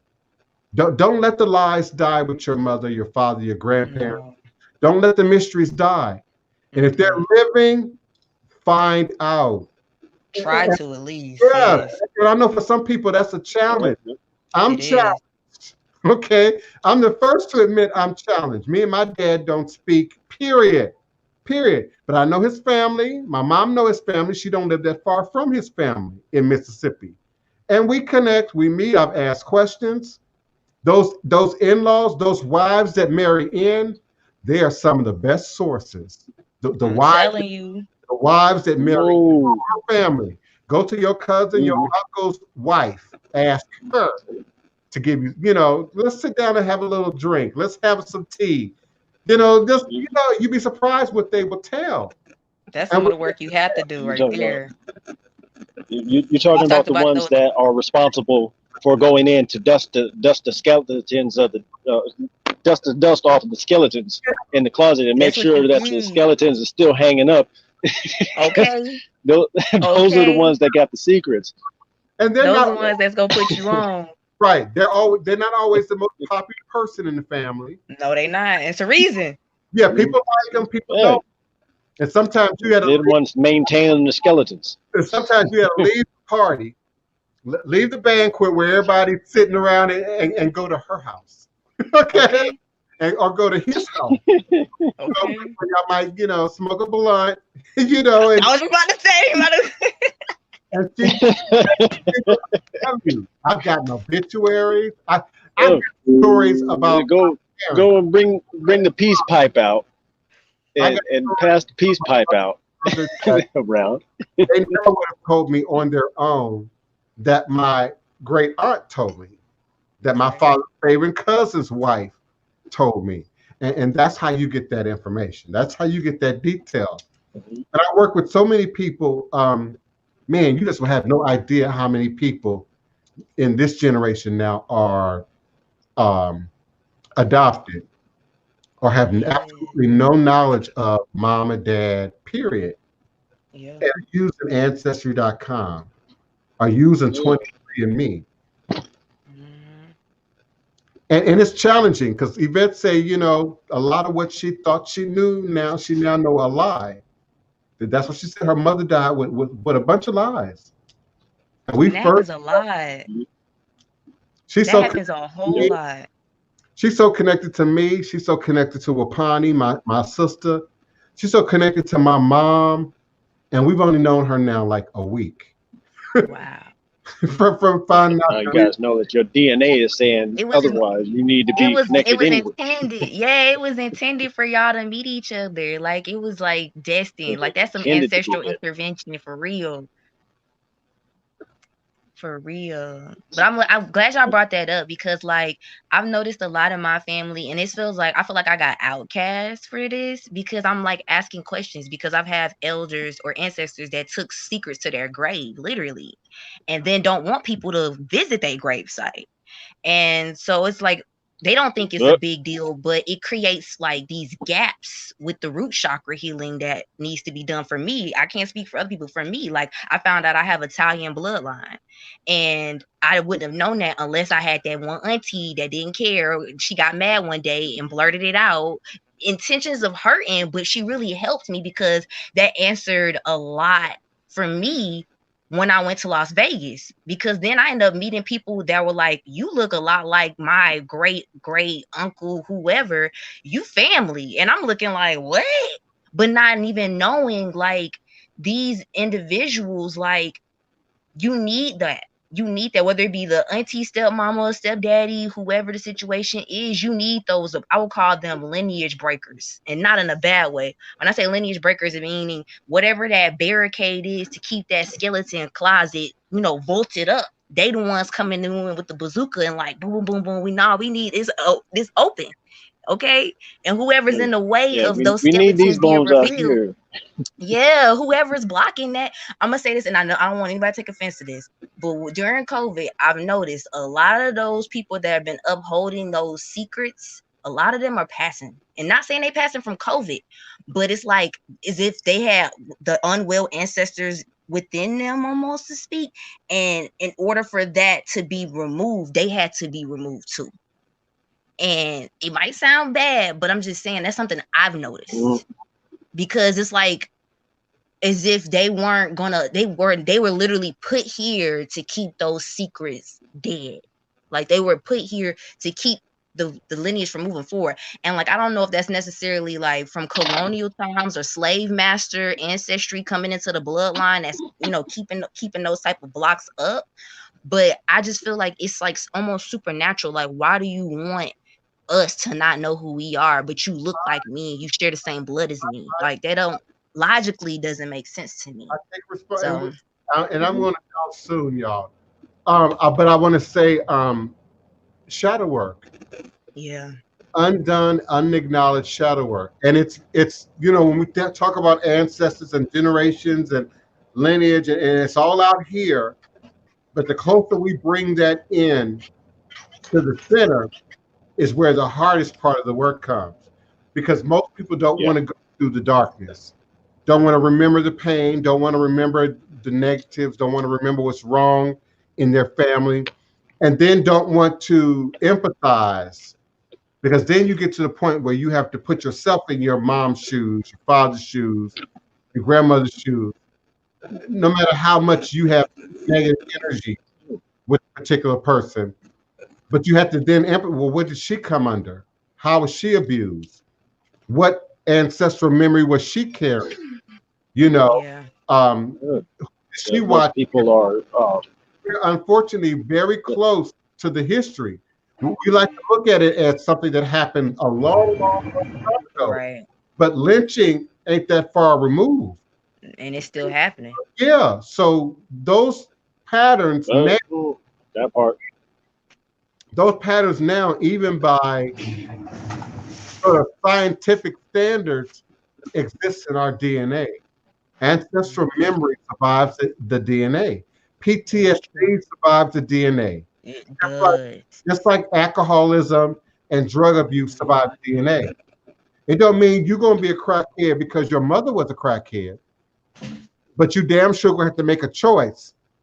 Yep. You damn sure going to have to. Damn sure going to have them addictive personality traits. Yeah, and so you either going to be the person who goes furthest in the opposite direction. You know, That's me. you don't drink, you don't smoke, you don't do nothing. You know, Yeah. or you got the brother, the cousin, the sister that's out there. You know, and you can't help them. You can't help them. So it survives in our blood. White supremacy survives in our blood. Racism survives in our blood. And so until we can individually and collectively, because again, sometimes it's all about what can we do collectively? Why can't Black people come together? Why can't? But it has to start individually first. It does. First. We have to first be willing to do that work for ourselves, whether society is doing it or not, whether the community is doing it or not, whether the next person is doing it or not. But in so doing, you then influence the next person who might be watching you, who might be your child, who might be your sister, your brother, your friend. And now you have a group of people moving forward. That is true. I don't try and take credit for it, but I can, in my own mind, look at a evolutionary process that has taken place in my own family, among my mother, among my sister Wapani, even among my other brothers and sisters. Me too. That I know originated with me changing. Absolutely. How I saw things, how I believed.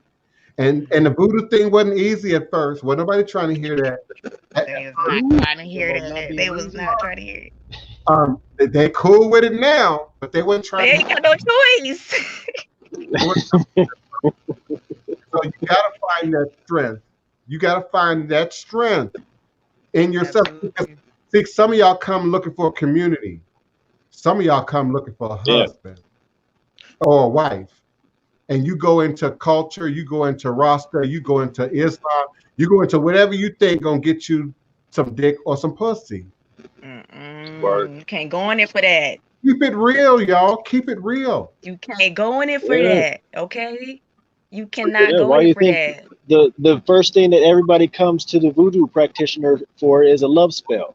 I mean, it's stereotypical in movies, right? And in real life that people are like, they don't realize, okay, why is it that my heart hurts? Well, look at the definition of what the voodoo heart is. That is a medical term. That's not nothing. That's not necessarily a voodoo term. It's a medical term. Drawing to me, why is my heart calling to me? A partner is problematic. Why has my heart got me caught up in this bad relationship that I now feel like I need to fix? We don't think like that because we've separated spirituality and religion from the voodoo. We've allowed we've separated and Black spirituality from magic to convince us that voodoo is not a religion, and that's a lie. Africa created religion, so it's all religion. It's all religion. Akan, Igbo, Hausa, it's all religion. But there are rules to this thing. There are steps to this thing. And so doing that shadow work is critical. It's critical. I'm feeling it in my root chakra, and that's why I keep moving, because like my root chakra is like, look. Yeah, it's critical. If I could say this, but I mean, I know a lot of us rely heavily on understanding our chakras and whatnot, but the movement right now for people tying in their sexuality to their chakras and meditating and all that stuff, stop that. That's not how chakras work. Let's please like separate those two things, because it's being deviated away from what its usefulness. I've noticed that a lot, that our chakra system, or understanding of what the chakra system is being tied into yoga and tied into sexuality in a negative way. I'm not sure who's responsible for it, but I've noticed it, and it's spreading to a point where now everybody's talking about opening up this root chakra means that you got to take it up the butt. I'm like, wait, no, pause, time out. No, you're doing too much now. Stop that. Who said that? I've seen that. I've seen that on a video from, I don't even know who it was from, but I'm not even gonna say if I did. Listen, that's just, but hold on though. I've heard that though. But that's just as crazy as all this sex magic. That's just that sex magic too. Yes, that is a lie. The yoni eggs and the yoni wands, and I saw a video just yesterday, and her magic wand is gonna clean your labia and do. Girlfriend, right. Do you even you don't get crystals to understand what might be leaking from that mineral? Now I will say this. I have a wand and I have an egg, and I have my egg in now. But I will say this, my intentions of getting it wasn't for, like, a lot of people are doing it for, like you said, sex magic. Mine was for a level of trauma healing that I had to do, because I began a womb detox, and I had things in my womb that I needed something in there. Now, I don't leave it in there all day long. Like, it's a whole process of cleaning it, ritually bathing it, and all of that. But a lot of these people are using this for, like, they say, they call it soul snatching. They like, I'm snatching men's souls with this egg. And I'm like, that's not what, I don't think that's what this was made for. That's for me anyway. Mine is for me to heal, period. Now, notice I've been getting a lot more attention since I've been doing this work, but it's not for that. Beloved, I'm just suggesting it's not African. Word, that part. Not indigenous. It's a part of all the new age. That is true. Witchy kind of creations. And I'm also suggesting that it's dangerous. My again, like I said earlier in the show, my intimacy with minerals, quartz, is very tight. And so you all are risking leaking other minerals, zinc, lead, other base minerals from your stones into your body. Right. No one's talking about some of these stones emit other chemical combinations. No one's talking about that. And most people don't know anything about that. So no, they don't. They don't know where they're getting it from. That's the key part of it, is you have to know exactly where you're getting it from. Like, I know exactly where I got mine from. Both of my stuff came from ethical sources. The one of my egg actually came from Mexico. Like, the person I got it from in Mexico didn't even really speak English. Like, when I say mine was like legit, like, I wouldn't have gotten it unless I was told to. Like, my intuitive guidance told me to get these things for me to do the healing work that I had to do in the space that I'm in. So a lot of people are just commercializing it, and they just buying it from wherever, and they making all these parties and stuff about it. No, that does need to be talked about for sure. We had such a great show. I definitely don't want to end it with us arguing, but it is a commercial product. It is. I said it was created from white people, botanica owners, shop owners. That's something that, oh, wait a minute, this might be popular. We got all this abundance of minerals. Let's sell them. That's why I said it's not indigenous. You don't find that in any indigenous world practice. Not in Asia, not in Africa, not in Australia, not in South America. And so when you say, well, where did it come from? When the brothers say, well, where did it come from? Where did the idea that, we could use tarot cards and, do the moon horoscope? Most of that is produced from commercial sources. Some things have a root in tradition, like yoga, meditation. But most people don't know anything about that part. They don't know anything about the Buddhism. They don't know anything about the Hinduism. So white culture and commercialized West culture takes things like yoga and takes it away from the system, the culture, the people, the country, brings it to Malibu, and now has a $35 yoga class on Saturdays, but there ain't no discussion about food, there ain't no discussion about religion, ain't no discussion about culture, ain't no discussion about all the other stuff that goes with it. So we see it as a form of appropriation, where even horoscopes, appropriation. Where's the rest of the astrology? Oh, yeah. Where's the rest of the Yeah. chart? You know, we look at, 12 signs. That's how it used to look back in the day.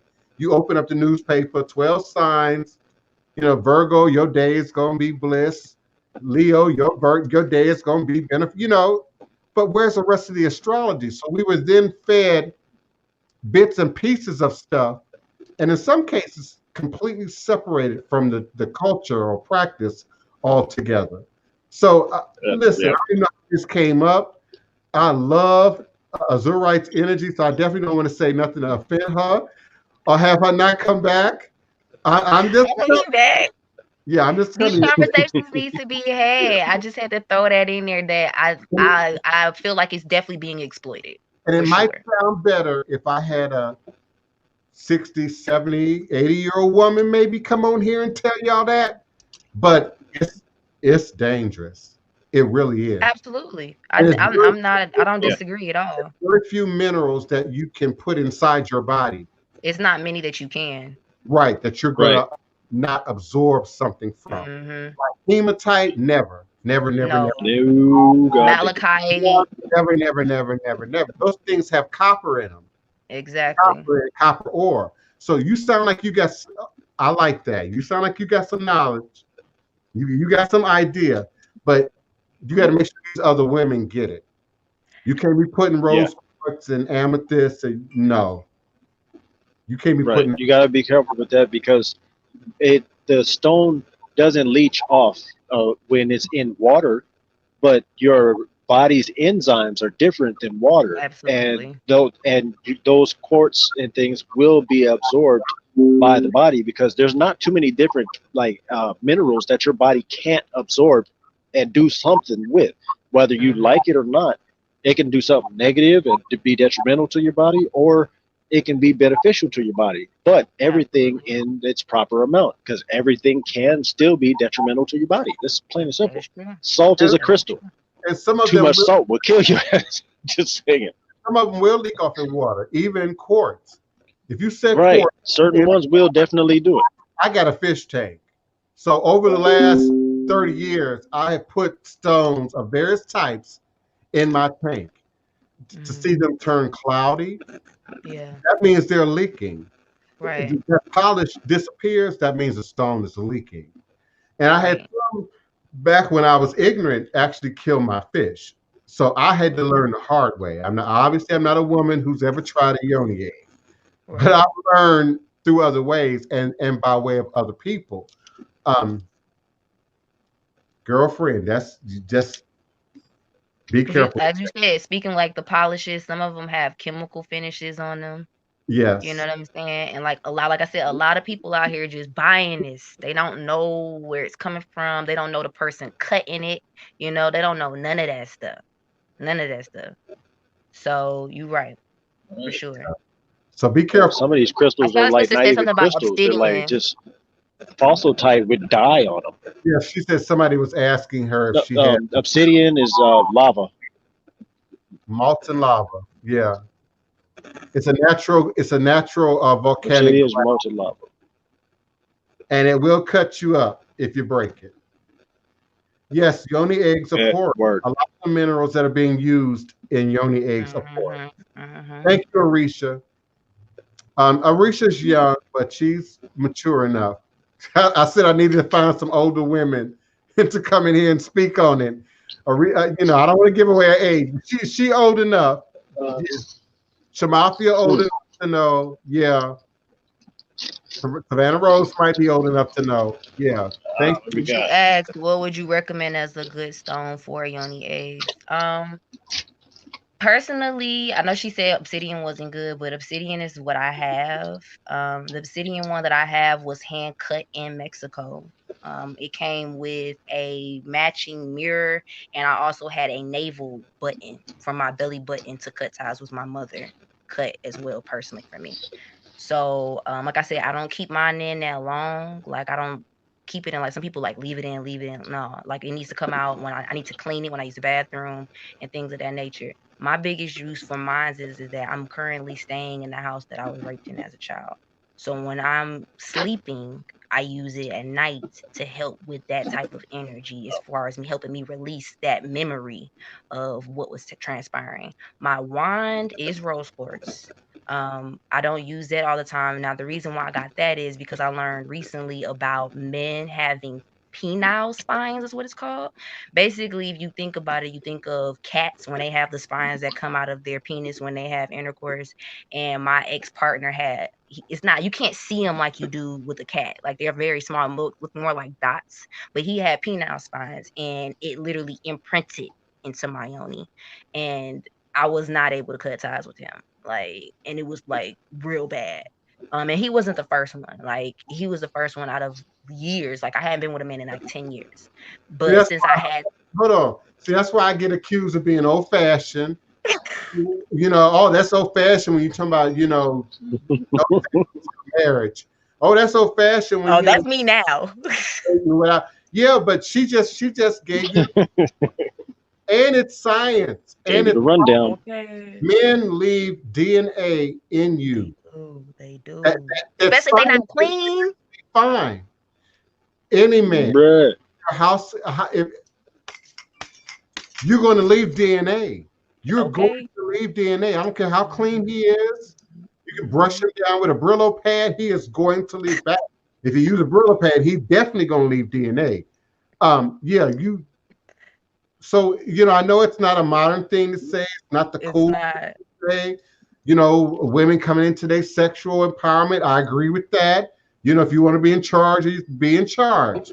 But protect yourself and know what you're setting yourself up for. Now, the stuff that she, when I listen to Sister Azurite, you're right on point. You right. Now, I can't agree with the Yoni egg.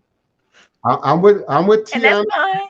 I'm That's with fine. Tiana I'm Golden on okay with this. it. My answer would have been none, just like her answer is none. But you know, when I hear you talk through it, at least you got some consciousness Yeah. about what's really going on.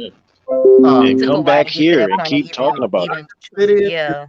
That's the black. I call it the black hole.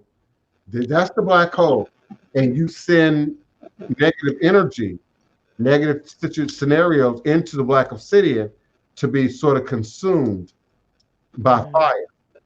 But don't break it, don't chip it. It is glass. It is what Absolutely. So don't be indigenous. trying to do kegels or nothing like that. Like, nah, bro, that's Good. not I what was about to this is say not. that. This is not the snap your PY back. Okay, that's not what this is for. Like I said, for me, like I had a lot of trauma, and I had a situation where someone tried to traffic me cross country. So when I go into these spaces for a long time, I was like just carrying the wand on me for protection. You know what I'm saying? But now when I know I'm going to be in some type of environment, like let's say for example, if I go to a botanica out where I stay at, I need it in there because I've had too much happen with people that are of the diaspora trying to like predatize me, be predators towards me because of my energy. So it's just in those type of situations. Now, if there is something that I could do that I feel like that would be more safe, I would be 100% for it. But this is something I'm using right now because I had reached a climax in my healing, especially with the trafficking and that being something that's intergenerational. I had reached a point where I couldn't do any more healing without it. Like my yoga wasn't enough. My womb detox wasn't enough. My spiritual baths wasn't enough.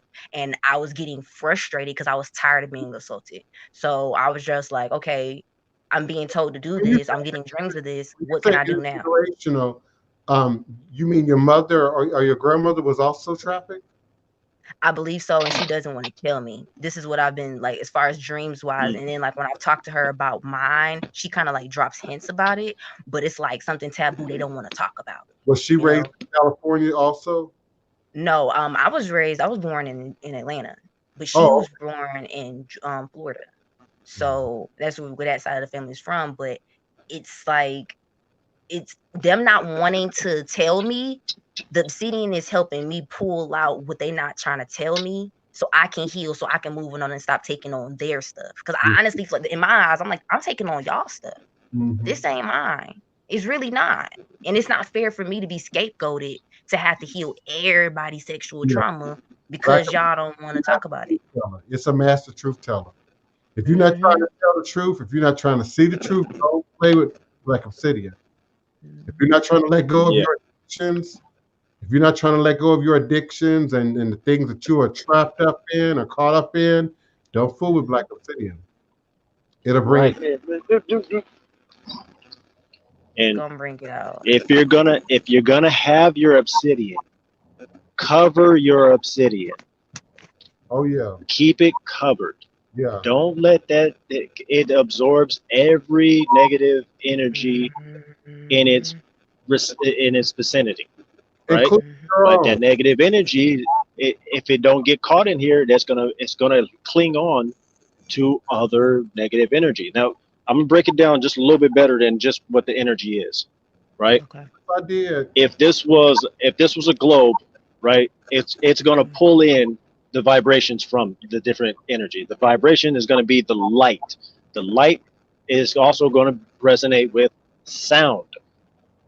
All of these different messages are gonna get pulled up by your body's different receivers. And those receivers are delivering messages to you, and you're going to start echoing them, repeating them, manifesting them, making them realities, right? That's how the obsidian will pull in the negativity and be translated by your big ass receiver, your body, right? You have different ways of being able to take in certain things and project different things. That's what this will do. So if you're going to have it, understand what it is that you need to do with the negative energy that associates itself with that lava. Okay. Right? That's new life. That's lava. Lava, the volcano is literally new life. Right? That's a void, a place where things grow. Tiana, that's why it's doing that. But like, start really thinking about that part. Tiana, black onyx is a completely different mineral. Yeah, it's not even the same family. In fact, black obsidian is not a mineral. It's not a crystal. It indeed is a volcanic glass. Onyx is a mineral composition, sedimentary rock. It's a mineral. So onyx has a completely different vibration than black obsidian. Some say it's heavier. Some say that it can, what's the word I'm trying to use? It can bring thievery to the surface. So it can cause things to disappear, to be stolen, to be picked up. If there's a thief in your environment, it's said that onyx can bring that energy to the surface, draw that out. It has a very completely different energy altogether. It is a first chakra stone, so it has everything to do with how we identify with our humanity. First, our own humanity, and then how that projects out. So black obsidian is a volcanic glass. So it's a mirror. And it's said that Nostradamus used black obsidian as a mirror in order to see his predictions that he eventually wrote down in the book. Listen, I appreciate every one of you for being present, especially my mama, Gary Vontel Savage. Thank you so much for being in the room. But it's 3 hours and 20 minutes in. I'm going to have to move it forward. Shamapi told me to get water an hour ago, and I'm still drinking coffee. And I need to have some kind of lunch. So I appreciate you all. Please return my co-host, Azurite, the Oracle, Neophyte Bokur. Please return and share with us again on a future episode. I'm going to do my best to be present on tomorrow. Okay. All is truly and indeed a blessing. Tiana, email me. There were some other questions. Please email me. I'll be more than happy to assist you personally and individually. Blog Talk Radio left us 30 minutes ago. so, so all I have to say is all is a blessing. Until next time, enjoy your winter solstice.